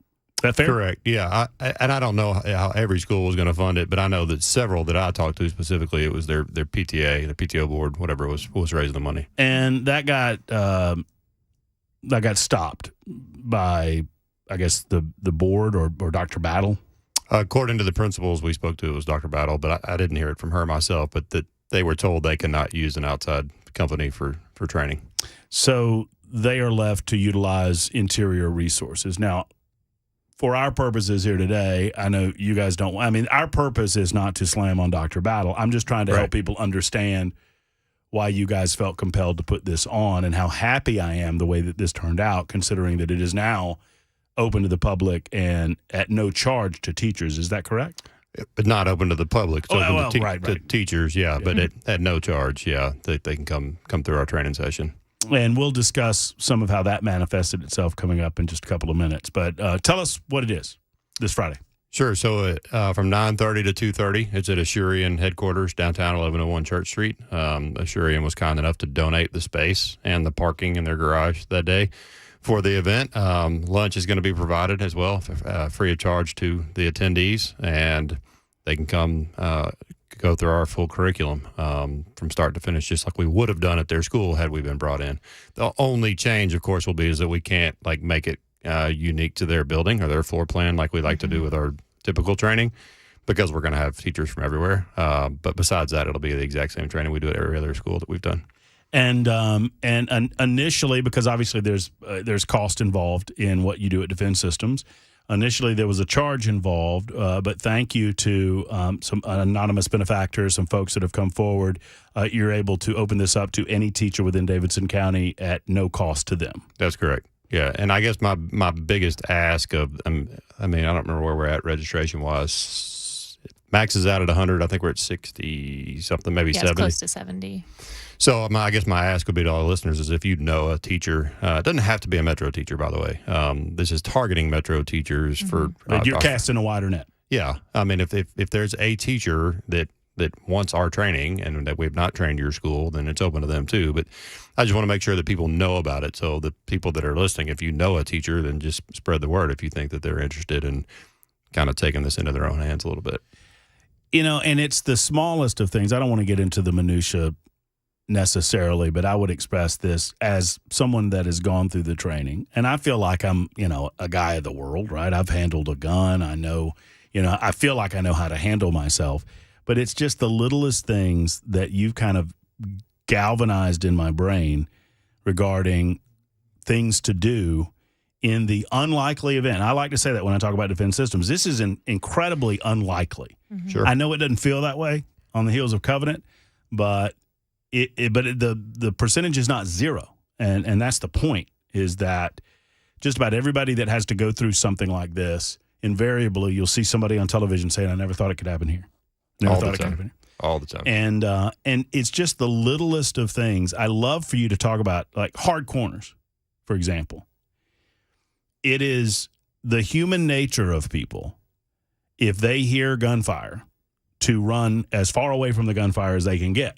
And if they're in a room, it's their nature. And y'all taught me this, right? It's their nature to run away from the door, right, where the fire's coming from. Mm-hmm. And it's the littlest of things. Like, that's actually the wrong thing to do in order to save your life and to save the life of the people in that room, or at least to best attempt to save their lives. I mean, just stuff like that. And you can go a little further into it, but those are the types of things that you teach in your curriculum.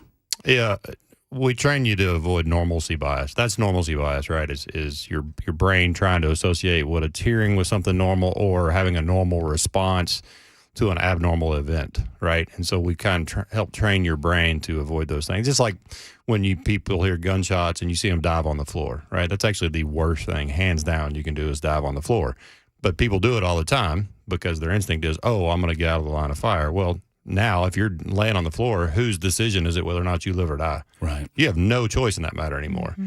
So and again, we joke all the time, we're not wizards. I mean, we've taken data, facts, research, and battlefield tactics, and we have packaged it for civilians in a way that they can understand it. That's all we've done.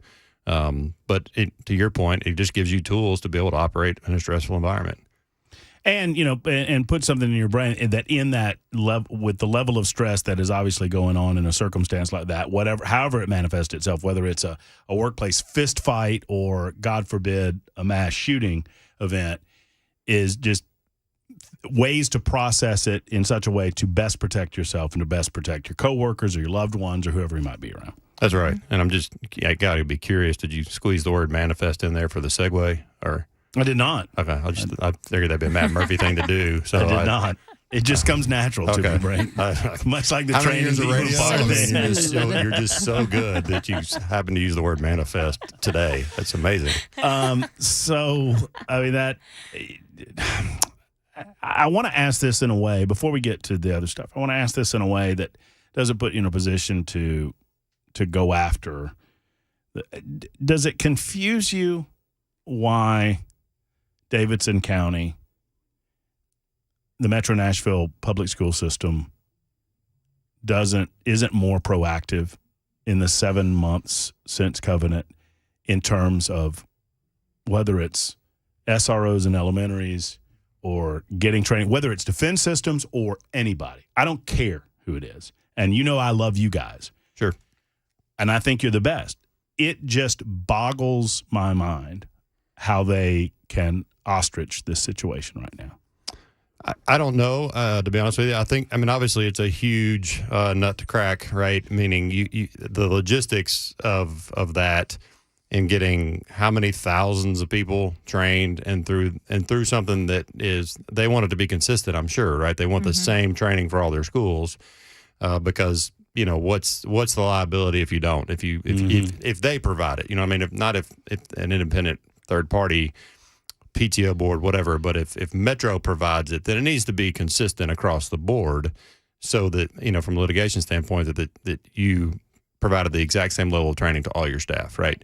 Or that they move around a lot, you know, maybe between Metro schools and things like that. So I don't know if that's it. I know they were looking to the police department had offered to do some stuff for them, and they have done at least one session that I know of for about 400 and something people.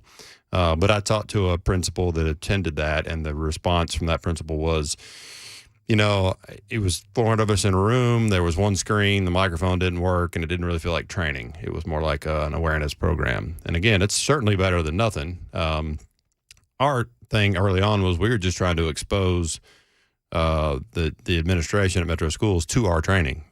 You know, invited them to sit in, all sorts of stuff, just to make them feel good about us doing that and not hiding anything or doing anything crazy with their staff. And, you know, they sent one of their personnel to attend our training, and he left after about 20 minutes. So, you know, and I tried to be as generous or kind as I can mentally with the other piece of it, and that is the lack of SROs in the elementary schools, because, and Gloria and you and I talked about this last time you were here, that I mean, there is a significant gap in Metro Nashville Police Department in terms of the officers they need versus the officers they have. Right.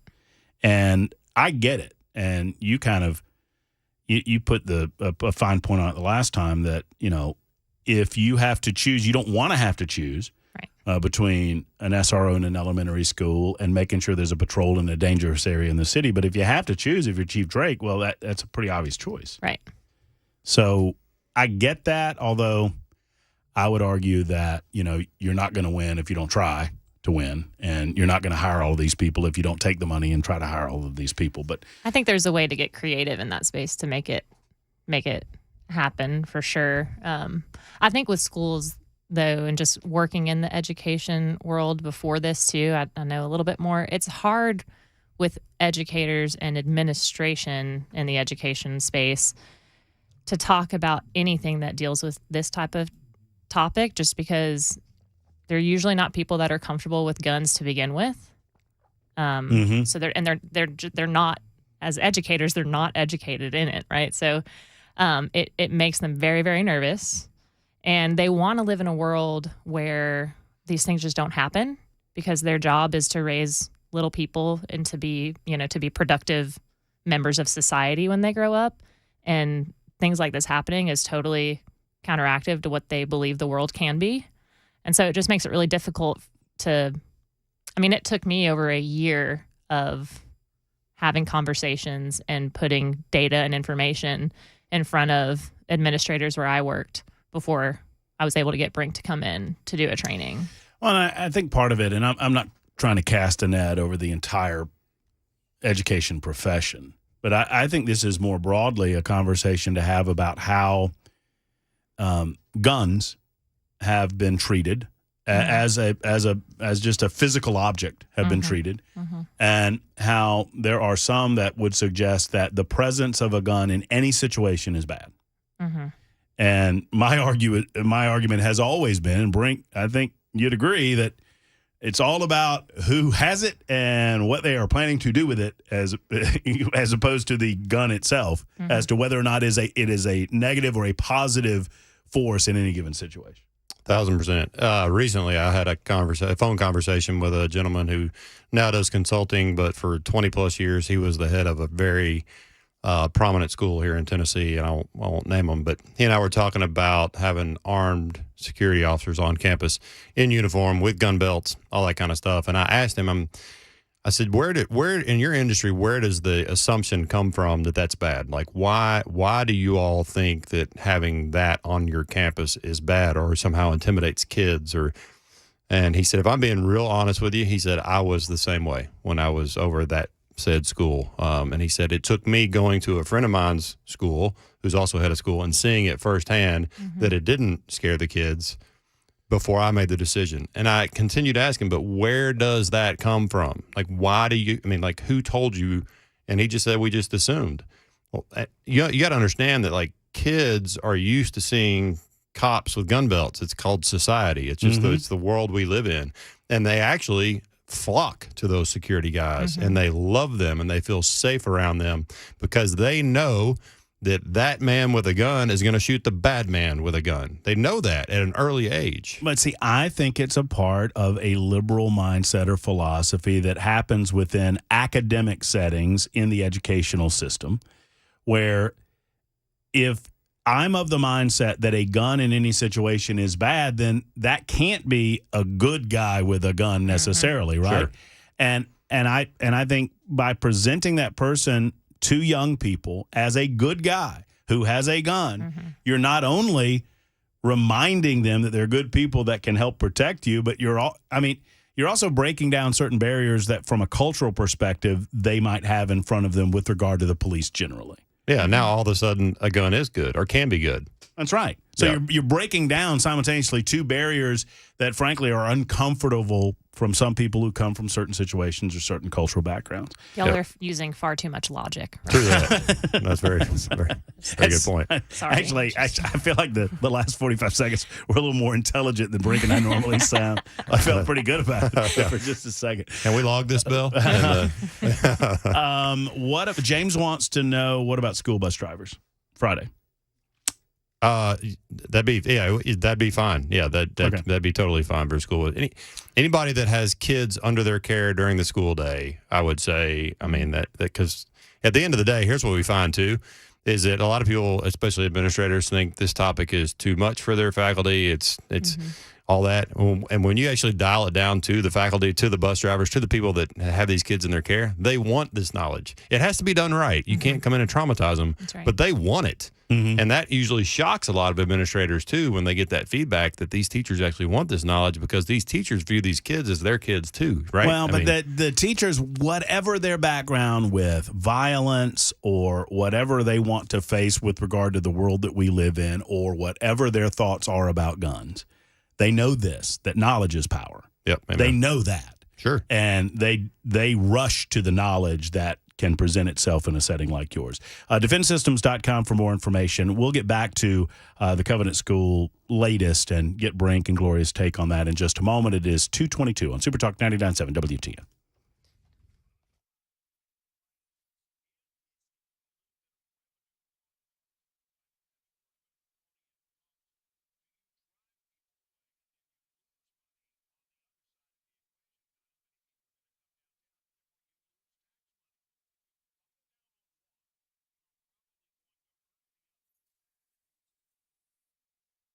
Hey, friends, it's Matt Murphy. Let's talk about weight loss for just a moment. If you're looking for a plan that works, if you're looking for a plan that has a level of simplicity that makes it easy for you, then I encourage you to look at myphdweightloss.com. The PhD weight loss plan is simple.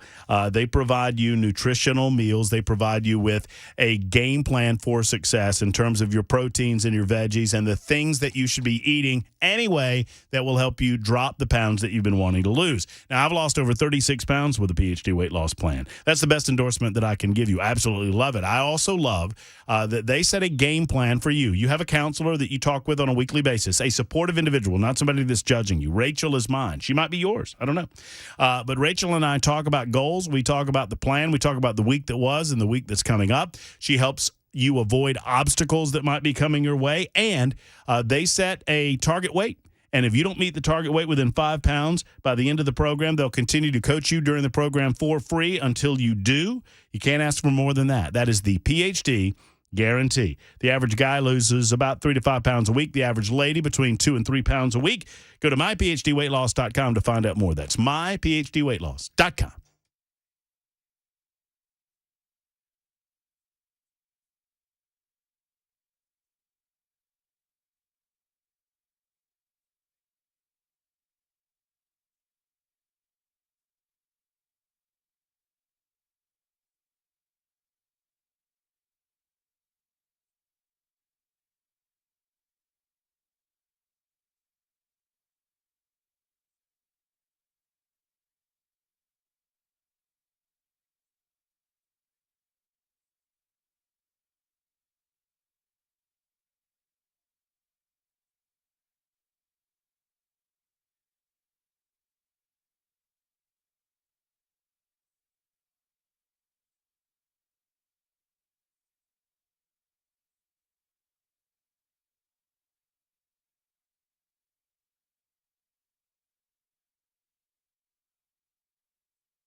The latest on the release of what is the Covenant School Shooters Manifesto, plus a man now in custody that was armed near the U.S. Capitol. That and more 2:30 Super Talk, then at 9:07 WTN.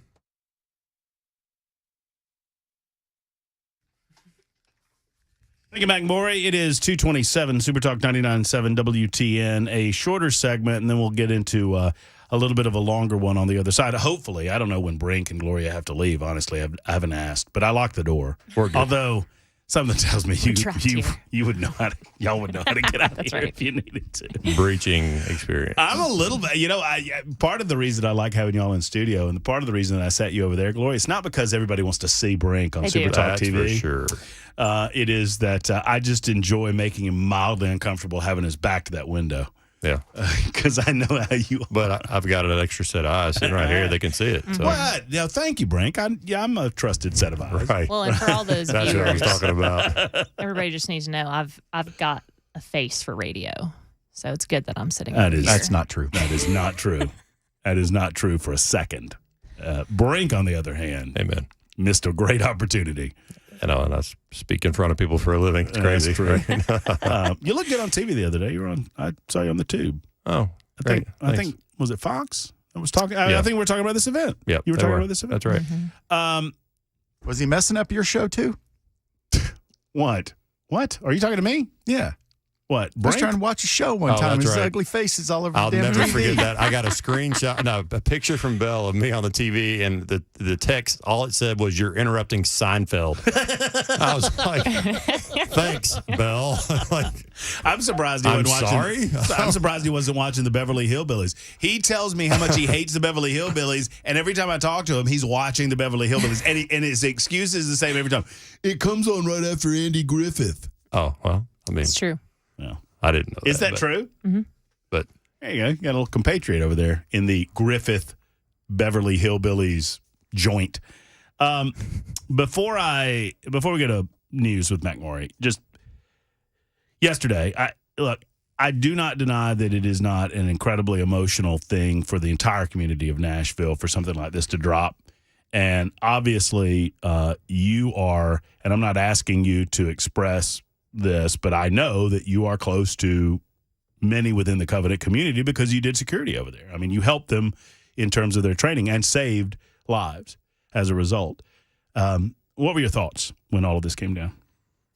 well, first when I heard that that the quote unquote manifesto was going to be released, which we'll talk more about that after the break. But I knew that wasn't true because I know where all those writings are, by the way, and it's 19 different journals, and I know they're locked away in a safe, and I know there's no way the whole thing is dropping because I know where they are. Right. I didn't know what was coming. Was not surprised to see cell phone captured images of a few of the pages from the two journals that were in her car at the scene. But I just thought, what's the point? Like what? I mean, why?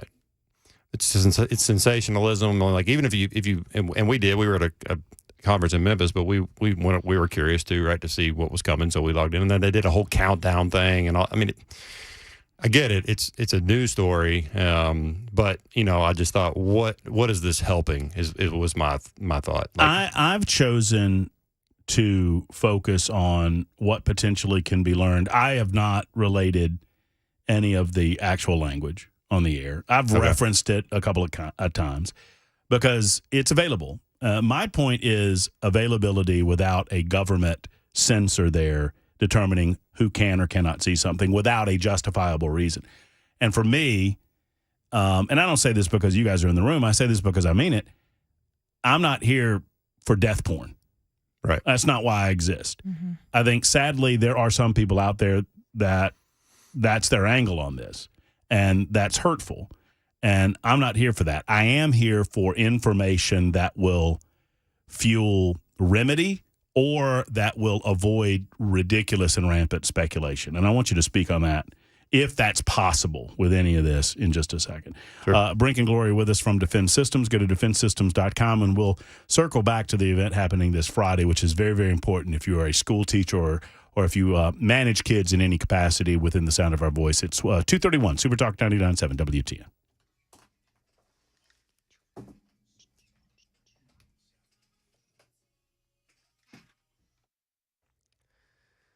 It is 2:31. I'm Mac Morey with your top stories. Right now, 78 degrees, mostly cloudy in Nashville. A full weather forecast coming up in 2 minutes. Right now in Nashville, Metro's police chief says the department is extremely serious about identifying the person who leaked part of what is purported to be the Covenant school shooter's manifesto. John Drake's statement this morning calls it disturbing and shows a total disregard for Covenant families as well as the court system, where the battle continues between media and other parties and Covenant families. Nashville Mayor Freddie O'Connell said he hopes that the leak of these images was not out of malice or for profit. He also commented on the pending lawsuits for and against the release of the document, saying, quote, "At some point, very likely, the court will find one of two things. Either the victims have the right to protect these, and it'll be up to how many unauthorized images get leaked, or they'll be classified as public documents, at which point they'll be released in whole." And now over to the nation's capital. U.S. Capitol Police say they've taken a man armed with a long gun into custody. Stephen Portnoy reports. The 21-year-old suspect was said to be walking away from the Capitol toward D.C.'s Union Station when officers shouted at him to drop what looked like an AR-15 semi-automatic rifle. When the man didn't comply, he was tased from behind and taken into custody. Capitol Police Chief Tom Manger says it's not clear what the man was after. There is some indication that he may be dealing with some mental health issues. We don't know that. Manger says the suspect, Amir Levon Morel, is registered as a sex offender in Georgia with a conviction for cruelty to children. And that is the latest news. Weather's next. I'm Mac Morey, WTN News.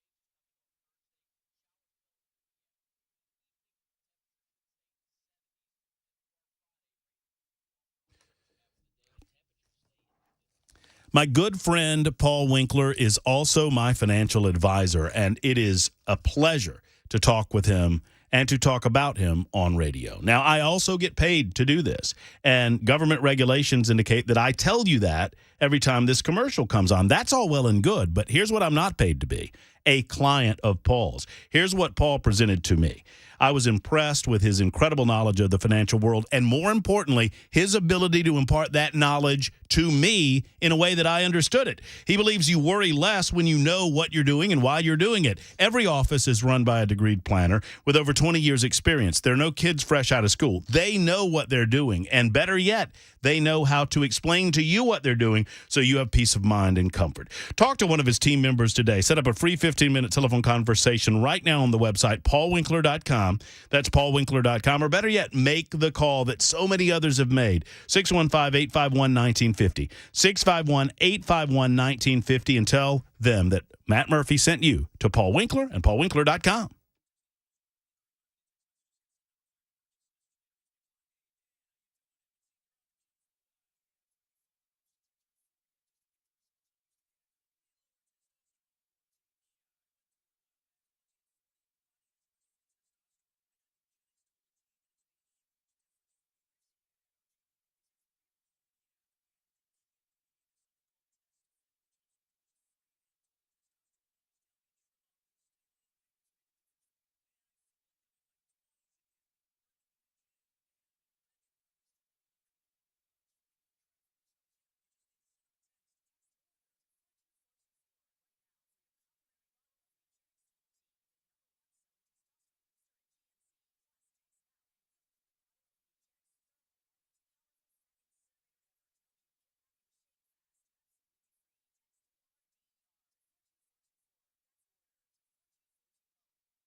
Hey, friends, it's Matt Murphy. Let's talk for a moment about your body. Did you know that November is a National Lung Cancer Awareness Month? And lung cancer kills more individuals regarding cancer than anything else in North America, any other cancer in North America. Kraft Body Scan wants to help you.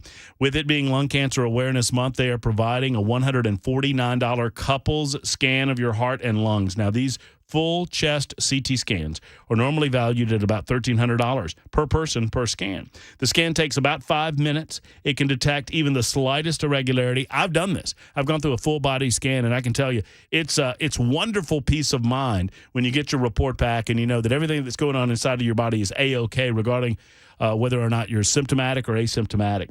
It's nice to know that you're good to go when it comes to your heart and your lungs. So if you've ever been a smoker or been around secondhand smoke or whatever, do this for yourself. Do this for your family. Call 615-436-1000, 615-436-1000. Tell them that I sent you for peace of mind, or go online at craftbodyscan.com, spell craft with a C, bodyscan.com.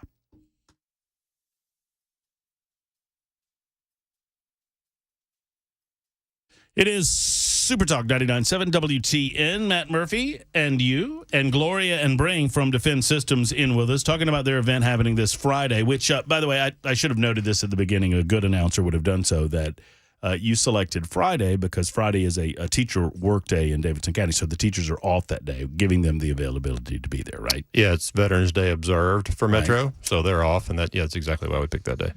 So you're invited to be a part of that, and go to defensesystems.com, easiest way to sign up? There's a pop-up as soon as you go there that allows you to sign up, or a really easy one to remember is if they go to schoolsafetyseminar.com, that takes you straight to the sign-up link. How do you get these websites? I know, right? The .coms, dude, so, like my brain never turns off. You know how many I own. It's like a bunch. But he has a gift. I could not believe nobody had that one, and I just bought it within the last month for this thing, right? Schoolsafetyseminar.com. Yep, that's it. What's the coolest website you've got? Can you think of one off the top of your head? I mean, Defense Systems is pretty good. Yeah, I don't know who my favorite one is. I own The Night Is Mine, right? Oh, that's pretty good. Yeah, I thought like Duracell or Sylvania. Somebody would want that, right? Yeah. You know, I just sold one not too long ago that was sleepnightly.com. I met the guy, and everyone's going to this is a true story. About 25 years ago, I was with a friend in Philadelphia. She worked she was on the cutting edge of the internet when it was really just kind of formulating. And I can't believe I'm telling this story. I met the guy that owned the domain sex.com. And he was fielding offers at the time, and the offers were in the tens of millions of dollars. Oh, I'm sure. For the site. But I have no idea what happened because, I left the facility and I've never thought of it since this moment. Mm-hmm, sure. Time. Back to more serious things. That wasn't accusatory at all, Gloria. Sure. Likely Heard that story. Before. Yeah. That sounds like a woman that's worked in a man's field for a long, long time. Yes. And we were talking, obviously, about the release of certain pages. And I don't know that when we have this discussion that there's ever going to be satisfaction because, as you and I have talked about a lot, the effort is to make sense of the senseless. And by definition, anyone that is mentally unstable enough that's willing to kill children, whatever they put down on the printed page is not going to be sane. So how in the world could we expect it to make sense? For me, it's more of a information issue, and who is the gatekeeper of that information, and at what point do we allow them to keep it from the public versus allowing it to be released in the public? And you were in the midst of a thought, I don't know if it was on air or off, about the value of whatever information would come out of the manifesto. I go back to, and I understand from a freedom of the information, do we allow the government to withhold stuff from us? I get that. And I don't disagree with you there. I think it's a very fine line we walk here, right? But my only question is it all goes back to, can it help us prevent the next one? That's where my focus is, right? And yours is more on continuing. Basically, you're at heart, you're hardcore libertarian. right? Yeah, I'm the gatekeeper of free speech. Right, 1,000%. And so that's my point. And that's not me or my role. So that, again, I'm back to, will it help us prevent the next one? Will it help us identify the next one? People have said that. Well, give me an example of, that we would have to see these writings, right? To know. Well, it didn't with Columbine. They released all the journal writings that those two shooters had and none of the video that they did. So very similar to what we're hearing here, right? And that was 24 years ago. And what is it stopped? Well, and really Columbine is looked at, if you go back, and you guys are more learned in some of this than me, but I talked about it earlier today, that it was the first time that they conceived of what it was called a mass shooting contagion, right? That with now, obviously, individuals that are sitting there watching their televisions, they already have some sort of mental insanity in their heads, or they have hatred in their hearts, or there's already elements there. But the point is that by seeing this on their screen in the amounts that we saw it, certainly after Columbine, that it could inspire them to act in these particular ways. And that's obviously all possible. And I don't know if I'd use the word probable, but it's certainly possible. Again, back to the content and, the need to see it so that we can identify it for the next shooter. Well, in this case, just based on what we've seen, and I'm not going to, give her any more glory than she's already expecting to get out of these writings being released, as in the shooter. But based on some of the very specific language she used, well, if we saw that in somebody's journal writing, it's pretty obvious what their plan is. I mean, there it is, right? Right. So we don't always see that information. But again, our focus is certainly on doing the research and becoming educated and seeing what we can do to be part of the solution to this problem. Which circles us back to Friday, right? So for those just joining us, or are they mildly curious in the events, how does it go? I mean, describe what a training session will be like for teachers or anyone involved in the education of young children or children in school settings. They can sign up on the website. They come to Asurion, the corporate headquarters. What time?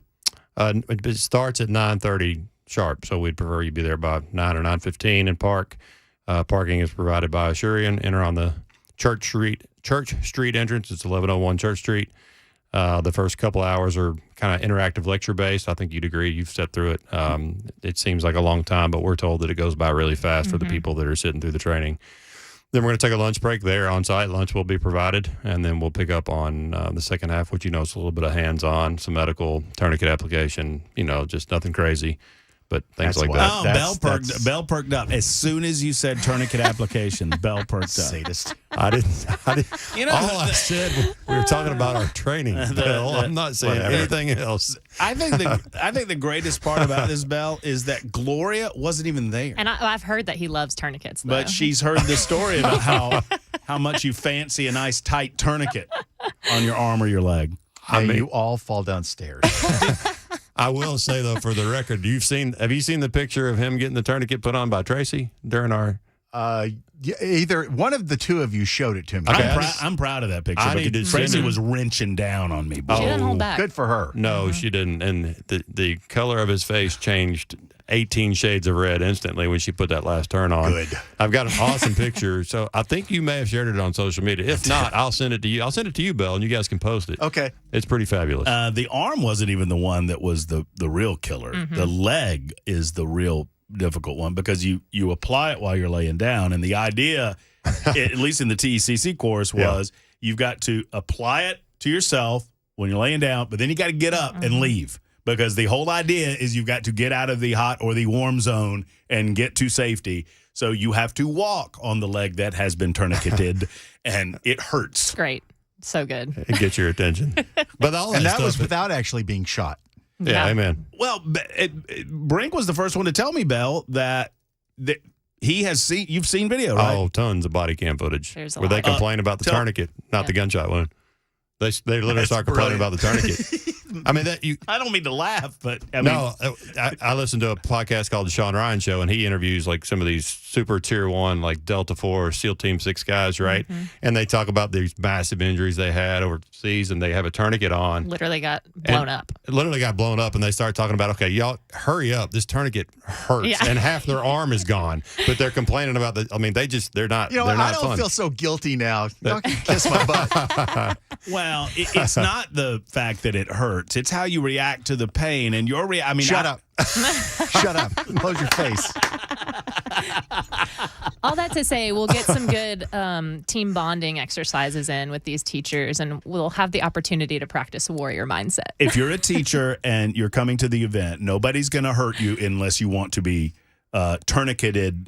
Is that a proper term? Sure. In the proper to have a tourniquet applied in the proper fashion induces your body doesn't want you to stop the blood flow. I mean, let's put it that way, right? Yeah, it's a lot of circumferential pressure it takes to close that artery. Yep. In order to get the arteries closed, you have to go through nerves, and those nerves get very angry when they are annoyed. They can. Yeah, it depends on the person. But yeah, we're not. Let me be clear. We're not going to do this to anybody. If you come, you will be putting the tourniquet on yourself to the degree that But we're gonna do it all the way because we're not going to ask you to do anything we're not willing to do ourselves. So we'll encourage you to do it with us. Amen. Well, I want to thank you from the bottom of my heart, and I know that we have a relationship that I talk about you guys on a regular basis on the radio. But you walk the walk, and it's evidenced as to what you're doing this Friday. The fact that you figured out a way to make this free to teachers who want to participate in this. Kudos to you. Kudos to the people behind you that made that happen. I know that they want to stay anonymous, but I just want to thank them from the bottom of my heart because it's so, so very important. And we have that evidence. And I know you always get a weird look on your face when I say this, but you know as well as I do that the evidence, it doesn't suggest, it's empirical, that it saved lives. The training saved lives that day at Covenant. Sadly, 6 lives were lost, but many others could have been lost had it not been for the training that your class offers this public. Thank you. I appreciate you saying that. I'm going to say the same thing I always say. It's the teacher's ability to perform and use the training was the difference maker, because I've seen police officers freeze under less stress than those teachers were under. So, yes, we gave them tools. I'll be the first one to tell you. Absolutely, no doubt. That's what training's about, is giving them tools. Wasn't it 14 minutes? Yeah, 14 minutes. 14 minutes. Yeah, and you got to think, after the last victim was shot, it was less than 3 minutes. She was in there an additional 11 minutes. Unable to find anyone to shoot. Or get to anyone. Or get to anyone to shoot because of the various training that because of the teacher's performance. They crushed it. I mean, they're a special group of people. Thank you, Gloria. Thank you. We appreciate both of you. We'll talk with Brian Wilson, find out what's happening on the drive. That's coming up next. It's 2:50 on Super Talk 99.7 WTN.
Hey, I'd like to thank Gloria for packing up her headphones there. That was nice of you, Gloria. Thank you so much. Brink, good to see you too.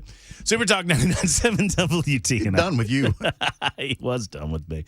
And we're about done ourselves. We welcome in Brian Wilson of The Drive. He's always pleasant and accounted for, and here with a preview of what we can expect on The Drive. What's going on, Brian Wilson? Well, I think there's we've got an election going on in 2024, but we really, don't think too much here in this area about the 2023 elections, but there are big things to be decided.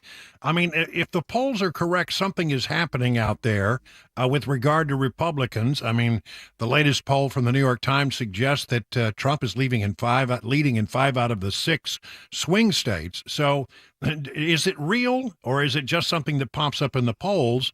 By looking at the elections in Virginia and just north of us here in Kentucky, we may get some sense of that.